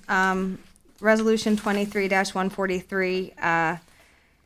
This is a temporary authorization giving our planning board secretary, Kristen Panos, an extra hour so she completes planning board minutes. As our planning board chair is aware and our planning board liaison's aware, our minutes for the 2022 meetings have not been done. And I want to make sure that they are up there so everybody has, I mean, we have to have minutes of meetings. It's a requirement. But it's also important so the residents can look at the minutes instead of watching a meeting and read and see what's going on. So we wanted to make sure they were done this year. And that's why we're giving her a couple extra hours to do that, since she has her regular planning board responsibilities. Yeah, and Jen, if I may, I mean, Mhm. just to be clear, these were minutes that weren't done, more than a year ago, and it was before Al Nardi Correct. took over as chair of the planning board. And I mean, for good government purposes, I agree that we just have to get this done. If it means that we have to invest some money to get those minutes done that should have been done so long ago. I think we need to do that, so. Yes, thank you. And Al's been, I know, pushing it as well to, to get it done. So can I have a motion to approve Resolution 23-143? So moved. Second. All in favor? Aye. Mr. Dundas? Yes. Mr. Mills? Yes. Ms. Ramsey? Yes. Mr. DePiero? Yes. Mayor Casperblum? Yes. For Resolution 23-144, this is the award of the contract for Willisowitz Road, Section 1 paving project. This is a grant the town received. We knew we were going to get the grant a while ago. This has been ongoing, but they finally awarded us the money to be able to do it, so it can go out for bids soon, depending on the weather. So can I have a motion to approve Resolution 23-144? So moved. Second. All in favor? Aye. Mr. Dundas? Yes. Mr. Mills? Yes. Ms. Ramsey? Yes. Mr. DePiero? Yes. Mayor Casperblum? Yes. General, yeah, that I'm I sorry. just want to say, I am very pleased that we got a grant and that we'll be able to do this repaving for the road. We've been able to work on North Hill Road, we've worked on some other roads already, and I think this will be a significant benefit for residents. Yes, they can check out North Hill Road when they go visit the When they go preserve to that day, preserve. so they'll check it out. Exactly. And we also got that grant for Mountain Road. Mountain was the recently, other one, yes, yep. thank you. So moving on to Resolution 23-145, this is a resolution the state is basically asking all the towns to adopt. It's in celebration of 250 years since the revolution. So this is basically asking, it's on the, you can read it as attached to the agenda, but it's just kind of recognizing the role New Jersey's played and how important New Jersey is with and East Amwell as part of that. So can I have a motion to approve Resolution 23-145? So moved. Second. All in favor? Aye. Mr. Dundas? Yes. Mr. Mills? Yes. Ms. Ramsey? Yes. Mr. DePiero? Yes. Mayor Casperblum? Yes. So going back to unfinished business, so the land as a burial ground, this was been worked on since last year's committee. You've probably heard us talk about it. It's a really old burial ground. No one had title to it. We didn't know who owned it. It contains like the oldest headstone in Hunterdon County. And so Frank's been doing a lot of work to claim title to it so the town could have it. And I think about a week ago, title for the burial ground was awarded to the town. Ironically, Yeah. on Halloween. Yeah, that's right. We did. We became owners of a burial ground on Halloween. So, yeah. So John Allen, who is he's on a historic preservation committee, really knowledgeable guy, does a lot around here. He's thrilled about this, and it's going to be added to the walking tour of Ringo's Village. So he's going to be coming in to talk to the Ringo's Advisory Committee. He's going to get people to help clean it up because it was basically forgotten about for like 50 or 100 years. No one even knew it was there. So when it was rediscovered, that's how we started the process of it. So no extra cost to the town, but it's a nice thing that we have to preserve for a history here. So I don't know if Frank wants to add anything or anyone else. Thank everyone for their hard work. Yeah. It's been a working project Yes. for It the has. last couple of years. Yeah, I mean, I'd just like to say great work, Frank, and Yeah. thanks for doing that. And my only question is, for the announcement on Halloween, did you wear a big pumpkin on your head or anything? I went to court dressed as a lawyer. Well, that's scary enough. And it was Judge Shanahan that actually said, you know, it's Halloween and we're doing a graveyard today. Right. Yeah, good work. though. Yeah, that's great. Yeah, thank you, Frank, because shockingly, not a lot of towns are going after old burial grounds, so it was a lot of work to figure out what to do. There weren't a lot of objectors at the. Yeah. Right. So moving on to the recycling shed and styrofoam collection. I know this got added, but and Tara with the liaison, her and I have been up to date on the emails. The reason we couldn't collect styrofoam in October is because the place that recycled styrofoam shut down after like 80 years of service. So we've been looking to try and find a place that would take it. And we found one place that was pretty far away. It was going to be 2 hours I think 4 hours round trip. So it was really long. But then Rosemary, our chair and secretary of the recycling committee, actually found a place closer in Middlesex. And they've been going there. They can take 1 truck a week. So it looks like it's going to work out. We just had on the agenda to discuss whether we wanted to continue to collect styrofoam. But considering they found an answer, I think we should continue to collect it. I mean, I think it's an important service to the residents and they utilize it. It's important, Yeah, so. particularly in Christmas time, it's important. True. Coming up soon, yeah. So I don't know if anybody had anything they wanted to add.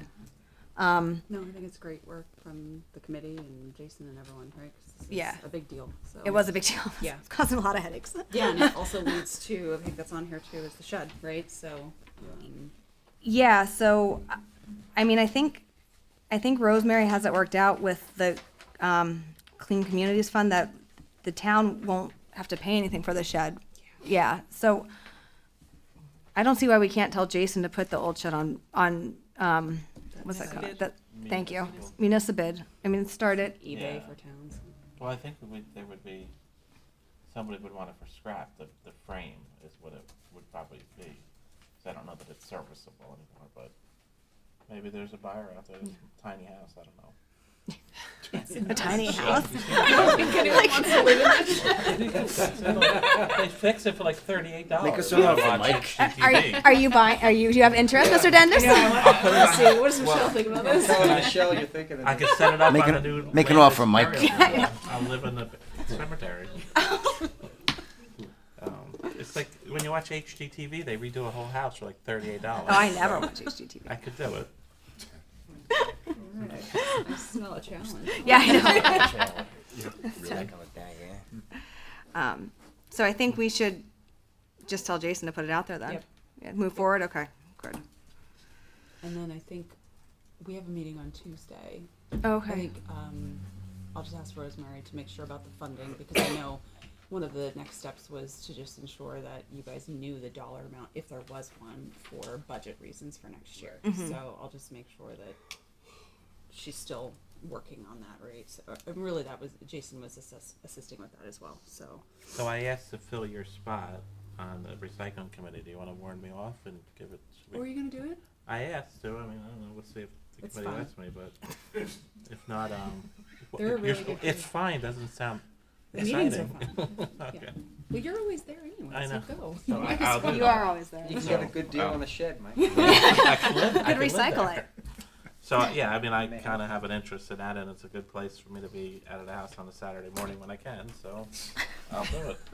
Wait, is that why my husband goes to the We recycling spend meeting? the morning talking about it. Yeah. So, you know. He starts with, "Can you believe what she said today?" No, I'm kidding. By the way, get that off. Take that out of the minutes, Linda. It's a joke. See what committee you end up on next year. Strike that for the minutes. So you two can work that out then. Yeah, with I mean, the- I'll yeah, be happy perfect, to yeah. transition into that if you know, I'm comfortable with that. Okay. So our last piece of unfinished business is the salt barn. And so we put it back on the agenda because I know we had a lot of talks about it. I know Jason was here. I know Board of Health, Tracy was here, and then there was also a letter submitted too about their concerns with it. So I think we should, as a committee right now, kind of want to make a decision about whether we want to pause moving forward with it. I'm not saying, there's $300,000 already put away for it. I'm not saying we'd touch any of that right now or anything. But if we were going to move forward, we'd need to do plans and stuff. So I think I just kind of wanted to get a feel of what we wanted to do with the salt barn and everything. And if people haven't paid attention or have been at recent meetings, we've been saving money for a salt barn to erect one here in East Amwell because our salt barn needs to be fixed. It's fallen apart. We're concerned about an environmental issue of it leaking and everything like that. And we've been putting money away, not we, but the other committees. I mean, I think maybe Tara and John were here the first year for it, or even previously, I'm not sure, but it's been a while. So, yeah. So, and I know their concern was the environment and it needing to be replaced. and I voted as well to put the money away for it, but then I think I became aware, and I don't believe they were aware either, that we can have salt for the town stored at a county facility that is near South Hunterdon. It's right next to South Hunter High School. Yeah, so about 4 miles away from our current place. And we wouldn't have to, all we'd have to pay for is the salt, which is what we normally pay for. So I think I kind of want to see the committee, whether we wanted to move forward with building our own salt barn or putting a pause on it for now, or what we wanted to do. I So, mean, thoughts? As for me, I think we should move forward to move to storing our salt with the county. I think we can avoid substantial costs and taxes to taxpayers by, if we don't have to build a new building. I think also the environmental issues are very substantial. There's always liability and therefore potential cost to our residents where we're storing salt. I mean, look at all the stormwater regs we just had to pass by state mandate because, when things get into our groundwater, it's a big problem. It's a big problem from a regulatory perspective. It's a big problem for local wells, and we all depend on well water. So I think between the cost savings and avoidance of liability and avoiding environmental issues, I think it's a win-win for the township. So I'm in favor of continuing to move in that direction. Yeah, I mean, I agree, Dante, with everything you're saying. I know it's gonna cause some extra work for our DPW, potentially on days we have a storm, but it's the 4 miles that keeps getting me of how close it is. So I'm in agreement with you. Didn't we talk about like doing like almost like a pilot this winter? To Yes. see? So then to your point, like maybe not necessarily touch the money, pilot it this winter, see how it goes, and then decide from there. Yeah, I mean, I agree with you, and I know we discussed that, and I guess we have to run it by Jason, but the salt barn right now is filled with salt of our own here. Because we didn't use it. Because we didn't use it. So they would actually So, like. It's full now, right? Yeah, it's force full it now. back, kinda like, like we'd have to, yeah. County deal's not going away, right? I don't know that you Yeah. have to make that decision now. Right, So yeah. you mean because decide we're not to sitting on all build. this salt now, we can't necessarily pilot because we've got our own. I mean, he I could guess we- deviate a truck and he could, like, We I'm could do a sure that test could be run. worked out. Probably yeah. like one truck, yeah. You know, Um, because this is something that I've wrestled with this all year long, right? Because in my head, talking to residents, talking to Jason, talking to the committee, talking to environmentalists, it's hard because we're coming in, meaning Dante and I and then Jenna for that matter, to reverse a project that a prior elected body started. I'm a shared services guy. If everybody in small government talks about shared services until it's actually time to do it, and everybody has a reason not to do it. This is a very, very hard decision for me, but I'm in favor of sharing the services with the county for a lot of reasons. A lot of reasons Dante had shared. However, I would feel a lot more comfortable if we could try it, but I don't know if that's an option on the table. Yeah, I know this is a big thing for the DPW guys, and I know this is frustrating. And Jason and I have had hard talks about it, where we have a great relationship, but we're probably going to end up disagreeing on this one. I can name, I'm a list guy. I name the pros, and the cons, and my con list for building it always comes out, much greater than my pro list. Convenience would be on my pro list side. Is it really that inconvenient to go fiber? Well, you can Google it. It's less than 5. I think it's like 5.1 from here, and then if you move over to the salt barn, it's under 5 because it's closer. I get what it is driving around in a snowstorm. I don't envy what those folks have to do. But whether it's here or there, they're still going to have to drive and get the salt. And they could maybe, again, I'm not going to suggest how they do their job, but maybe time the route differently that they end up closer to the salt barn. change is hard for people, you know, it is. I know I've been on the receiving end of it, and it's hard. But, you know, if this is the night that we're asked to make a decision, I'm going to default to I'm a shared services guy and not in favor of building the salt barn.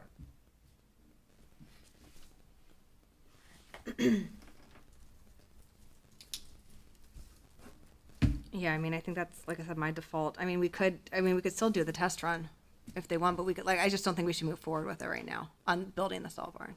I think we could put a pause on it. Because I think, you know, you have a good point. Just try it out. Yeah. Just try it out. Keep the money allocated and see Well, see how it goes. Yeah, I think the money, that's a whole different conversation on what happens to the money that we learned a little bit tonight from the CFO. And that's, Well, is Yeah. that by the time you guys even make the decision? The budget usually starts in February, right? So you'll be hopefully halfway through the winter, so you can also Right. That's have true. done the That's a good test by point. then and see how it goes. so what, Yeah. and I don't know whether to speak on it, but what I learned is that money, that this can't be taken out and You can't reallocate it, right? not that, it's not that Yeah. easy. Yeah. Yeah. So we can't take the money out and give a raise with it, let's say, or whatever. But we have to you look know, into that. I mean, this there is was just a- beginning discussions. We have Yeah, to look into it there was an a lot opinion more. given that was, you know, raised a flag for me of like, okay, then, like I said, I can't be more honest, and I've wrestled with this, and I've talked to as many people as I can, because it was started by a prior committee. If I was here then, I would have had the same questions that I had of Jason that night, because we are a small town, and $350,000, it's 10% of the budget. I mean, it's real, you know. Environmental impact, yeah. I mean, how do you ignore that? The lady that runs our Board of Health, you know, we had a meeting on it, and every Board of Health member weighed in on it, and none of them were in favor of moving forward. So, and she wrote a letter, I believe it was signed by her, Yeah. and you know, we rely on our professionals. Well, there's a professional in the community that's environmentally conscious, and they gave us a lot of reasons why it's a bad idea. So that's hard when that's a hill for me to overcome. You know, God forbid something were to go wrong, which it has in the next town over in West Amwell. They did have problems. I can't relitigate what all their problems were, but my understanding, the salt leached into the water system. So in good conscience, if I got my professional, or not mine, our professional that's on the Board of Health recommending not to do it, and then we move forward with it and something happens, it's a lot harder for me to say, well, gee, we were told that could be a concern, when I'm relatively confident that the county system is set up at a much higher level of, what language, decontamination maybe, I guess, for lack of better wording. We all heard the county manager, I don't know what Brad's title exactly is, but the spokesperson from the county that told us how the system would work, that, you know, that they suggested that road is plowed. There was a little bit of back and forth with Jason on whether it was or not. I'm not in the middle of the night plowing snow here, so I'll take Brad's word for it, but I trust Jason's opinion too. It's open. They have a loader there, you know, no different than our guys do. They'll pull into that lot and load their truck and leave, and you know, there's probably a couple ways to figure out how much we're getting, but that didn't seem to be how we would reimburse them. So that wasn't an issue for me to be against it. But you know, I try to in this role here, I try to default to our professionals, and of course what the taxpayers want, and everybody, all of us, all five of us, and now these two also, we all raised on, we all ran on being tight on, our language was tight on taxes. I'm sure you guys had some kind of verbiage of being cautious with tax money. So it's too big of a hurdle for me to overcome to support it, for all those reasons and more. And I know I'm kind of rambling on now. I wouldn't get too hung up on the fact that like it was monies done previous township committee members.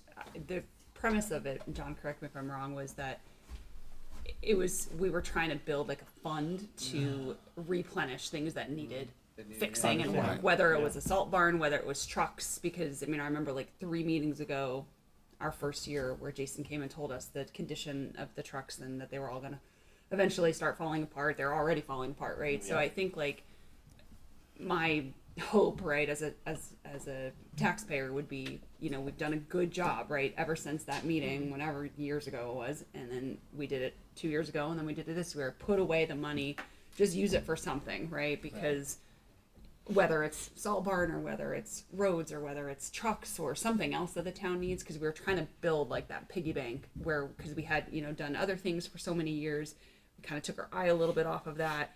And so that's my memory of like what we were actually trying to do. So I, you know, as long as it's, that would be my suggestion, because we do have some real serious 100%. needs So I that find, need to be addressed. you know, from my perspective, budgets are about priorities, right? Like, you know, don't tell me what your priorities are, show me where the money's going, and that's Yeah. what your priority Yeah. is. And Yeah. and I appreciate the folks prior to us, and yeah, there's some money there. There's nothing in East Amwell Township that doesn't need attention, right? I think we all agree with that. Nothing, fleets, roads. I mean, well, I'm relatively comfortable with the roads from talking to Jason, but that doesn't mean things can't be better. So when it comes to priorities, and you have to make a decision, we need new trucks or a salt barn that we can get salt 4 miles. I don't want to keep saying 4 miles because somebody will pull that out and go, he lied, it's 4.8, but it's not a lot of mileage away. Yes, a slight inconvenience. I have a hard time supporting it, and I would have spoke that from day one. I don't know if shared services was explored back then. I don't know if it was an option. I feel better that what you're sharing, Tara, is that at least part of your thought process was just pushing money aside for improvements. And yes, a salt barn was something in the picture. But, you know, for me and to keep to what I'm here for, I just have a really hard time supporting that kind of money for that project. And I would love to see some way to try it though, but it's not like we're not gonna spend this money anyway. Well, you're a year away, right? Because you're gonna have to Minimum. use the product that we already have, right? Well, that could be 5 Yeah. years away. Like we don't Yeah, it's know. true. Right. It's a good Like point. we just don't know. You just, Yeah. right, you're just not gonna start the building. Yeah, right. Yeah. So I mean, I think the way you phrased it, Jenny, is the right way, which is, you know, that we're not, resolved that we're not moving forward to build a new salt barn at this time. And I think then you see, what happens, with the warm weather we've had, we may not use any salt this year. If we I think use there's an some, engineer that's like we've kind got of salt. chomping to start moving plans forward and. No, he's been paused. Okay. He's been Right. paused since we started putting this Yeah. on the agenda, so yeah, no. Yeah. So I mean, So I we're- think that's why I it's- just so wanna make sure. Yeah, I think from what folks are saying, it sounds to me like there's unanimity. I don't think you're asking for a resolution or a decision on that, but, I mean, I think there's consensus that it does make sense to do that, to move toward a new building and all the costs at this time, and then, we can see. If we have a tremendous amount of salt that we use during the year such that we still need some more this winter, then we can try the pilot, as Tara called it, with the county and, get some salt that way and see how it goes. But I think at this point, it's very clear that we shouldn't be spending more of our taxpayers' money to build a new building. Can Vance weigh in? Can you raise the thing? I was gonna wait for him to come, so wait till the But, end. hold on, I gotta pause you.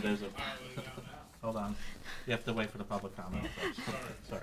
No, I'm sorry too. I just wanted to acknowledge that you wanted to weigh in. Okay, then I'm gonna move on to, approval of the bills since we're good with Salt Barn, I'm gonna move on to the approval of the bills. Can I motion to approve the November 9th bills of the evening? So moved. I'll second it. All in favor? Aye. Mr. Dendis? Yes. Mr. Mills? Yes. Ms. Ramsey? Yes. Mr. DePiero? Mayor Casper Bloom? Yes.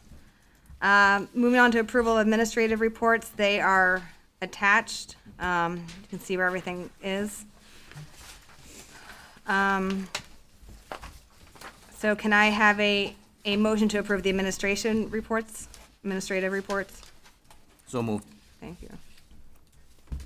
Can I have a second? Second. All in favor? Correspondence is attached. The Revolution, New Jersey is mentioned, and we got a response from Senator Turner. Can I have a motion to open to the public? So moved. Can I have a second? Second. All in favor? Aye. We are open to the public. Mr. My thought was, what I was gonna say, out of turn, was, can you just sell the salt that we have to the county?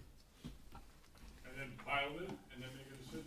I don't think it's a seller's market, but I don't know. I'm just saying, if you wanna test it out, instead of waiting 3 years, cause it's gonna be 60.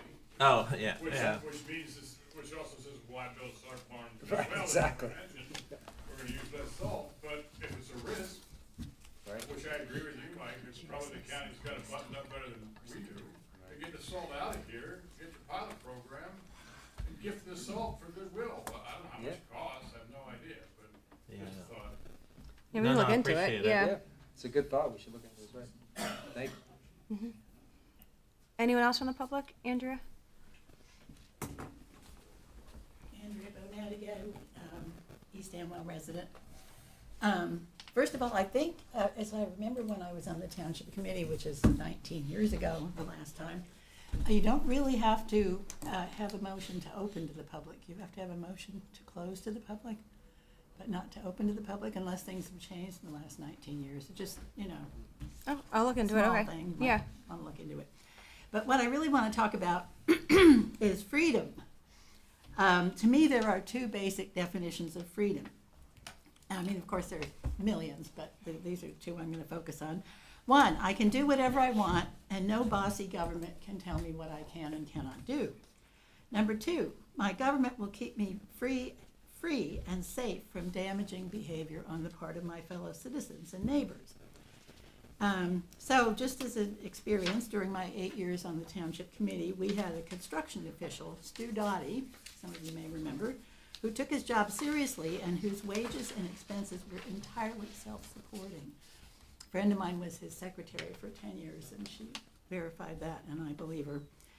Since then, a later East Amwell Township Committee decided we didn't really need our own construction official. And so we now have one from West Amwell, and enforcement is shriveled.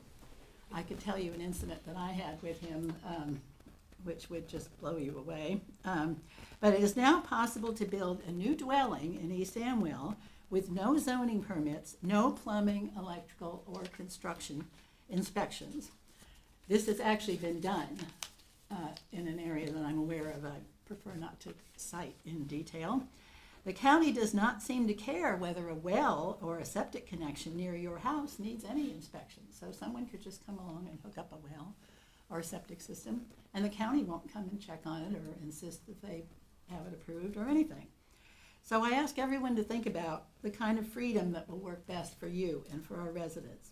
Please note that on item 25 of tonight's agenda, there is no report from either the construction or the zoning office. So I just pose that for everybody's thought, because we have seen a lot of trashy situations around East Amwell, but this is really a threat to the health of the community, in my opinion, and it's not going to get any better unless we have our own zoning officer and construction official. Thank you. Thank you. I'm aware of the situation you're referring to, and once we became aware of it and our liaison became aware of it, I know Dante worked very diligently on that issue. So thank you for doing that and staying on top of people and making sure it got resolved. Yeah. It's not completely It's not resolved, completely, okay, I but- misspoke, but it's been, progress has been made since Dante stepped in. Well, and I'll also Yeah. share on this, I've actually reached out personally to every town in Hunterdon County, looking to, if they had a zoning or construction officer that wanted to work extra hours. Only one municipality even responded back to me. And that's because I know the mayor. Everybody ignored me. So back to my shared services, like everybody talks about it, but nobody wants to do it. There's no zoning or construction officers out there. I've inquired with Linda multiple times what's it take to train somebody, right? That's the process. Yeah. If we found an individual that wanted to do it, Zoning was easier It than was so- construction, but you need like many years in the trades. It's a challenge to find, even if we had the perfect candidate sitting in front of us to get them trained at years, right? Yeah, they said they needed experience as an inspector first and Yeah. all So this we're training. beating the bush, looking at every angle, because this came up last year when we came on the committee. We talked about it. I think the decision was made to do what they did because there was no choice. I think whoever was here left, but I wasn't part of it. Maybe somebody else can weigh in on that. But it's a valid point you're bringing up. It's just not as easy to Well, find. maybe we can find a better one from a different township to share. Yeah, I mean, what I'd say is, we haven't given up. We think that, it's a very important position. We're intent on finding a solution, so. I mean, this fellow, I had a new roof put on my house about 4 years ago, and I paid $144 for the West Amwell zoning officer to come and, construction official to come and check it. So we made appointment, he drove it in the driveway, we had a lovely chat, he said, how's your roof? I said, oh, fine, he signed the approval and drove away. So what I would suggest, he's a very competent individual. I think he's pulled in a lot of different directions, is what I would say. Sorry, I think he's pulled in a lot of different directions. He's working for a couple different towns, and I think he's competent 100%, and he's responsive to us, but his availability is limited because he's pulled in directions. Well, it didn't used to operate like this in East Amwell, that's all I can say. I understand. Yeah. Isn't our contract up at the end of this year too? Well, we have an ability to opt out. Yeah. And so it's, I mean, I think I know. Andy is right, it's worthy of consideration, and in my mind, it's not a dead issue, because I think we have to do better somehow, and I think we will. Thank you. Anyone else from the public? Mr. Wolf? I'm sorry, I know I'm being a pain tonight, but again, I'll try to be brief. Rick Wolf, 21 Rynerson Road, here in East Amwell. On the salt barn, that had largely sat dormant until around 2018, 2019, when it was decided to start putting money away for the salt barn. I think there was $100,000 sitting there for some time. That wasn't nearly enough, so a decision was made to put money away over the next few years in order to fully fund the salt barn. Was that done after careful deliberation, the type of deliberation that this committee has done? Absolutely not. It was more of a lot of money was spent over the years putting land into preservation in East Amwell. Since we don't have an unlimited amount of funds, capital improvements suffered. And I think that was the right decision. I think the resources should have been deployed into putting land into preservation. So I think the prior committees made the right choice. But our roads suffered and our equipment suffered. So the decision was made, now that there wasn't that flow of properties coming in to be put into preservation, to start putting money away for capital improvements. We took the recommendations of Jason, and the salt barn was one of his recommendations.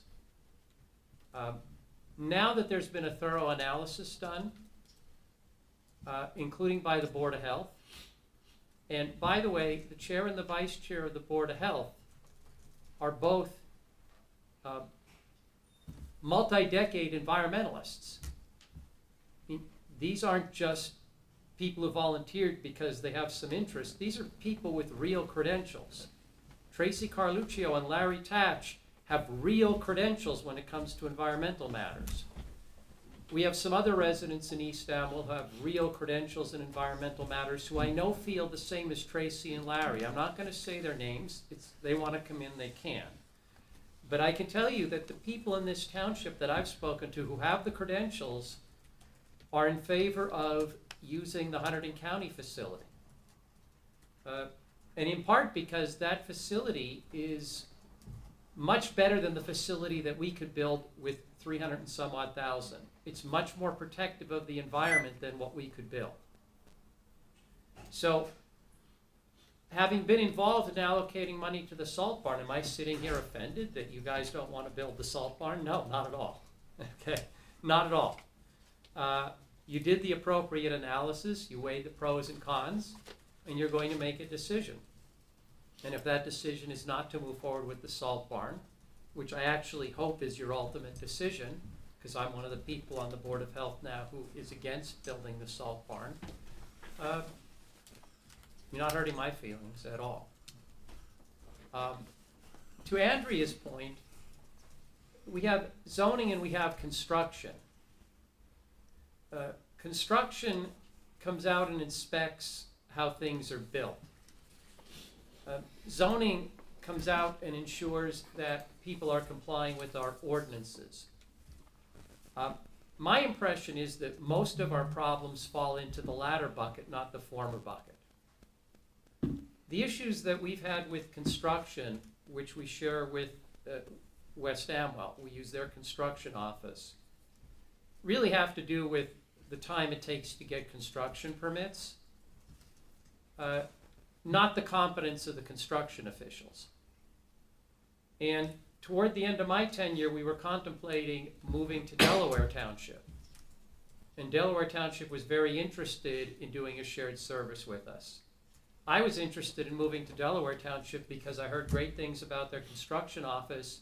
And quite honestly, when it comes to shared services, Delaware Township plays much nicer in the sandbox than West Amwell. My view is West Amwell does not play particularly nice in the sandbox.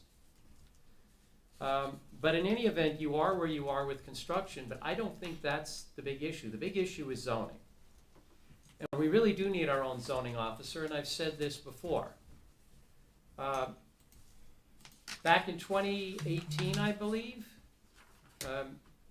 Tim Matthews and I, he was the mayor, I was the deputy mayor at the time, put out proposal to try to get a zoning officer for East Amwell. We had 3 people interviewed. They were an absolute train wreck, all 3 of them. One of them was sitting there explaining to us that the fact that he was arrested for a DUI shouldn't impact our decision at all as to whether to hire him, and he spent most of the interview talking about his DUI. We ultimately chose to train our clerk, Krista, to become the zoning officer. Was that a perfect solution? No. Was Krista diligent? Yes. Did Krista make significant progress in cleaning up some of what we call the dumps in East Amwell? Yes. Did that job become overwhelming for Krista? Yeah. It just became too much for her to be the clerk and the zoning officer.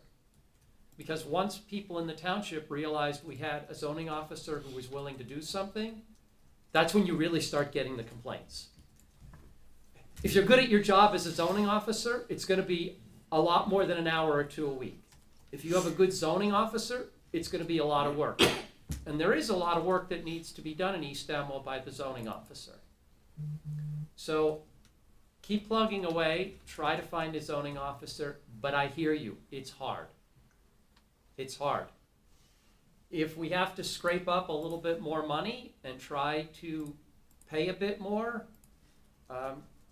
as a taxpayer, I would say that would be money well spent, because I think a good zoning officer is critical for this municipality. It all goes back to wanting to keep it rural, keep it a nice community, keep it a friendly community.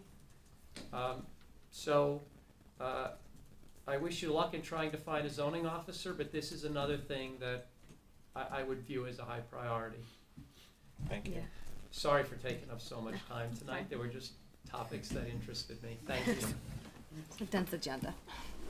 Thank you. Anyone else from the public? Seeing no one else from the public, can I have a motion to close? So moved. Second. All in favor? Aye. Being no further business, can I have a motion to adjourn? So moved. Second. All in favor?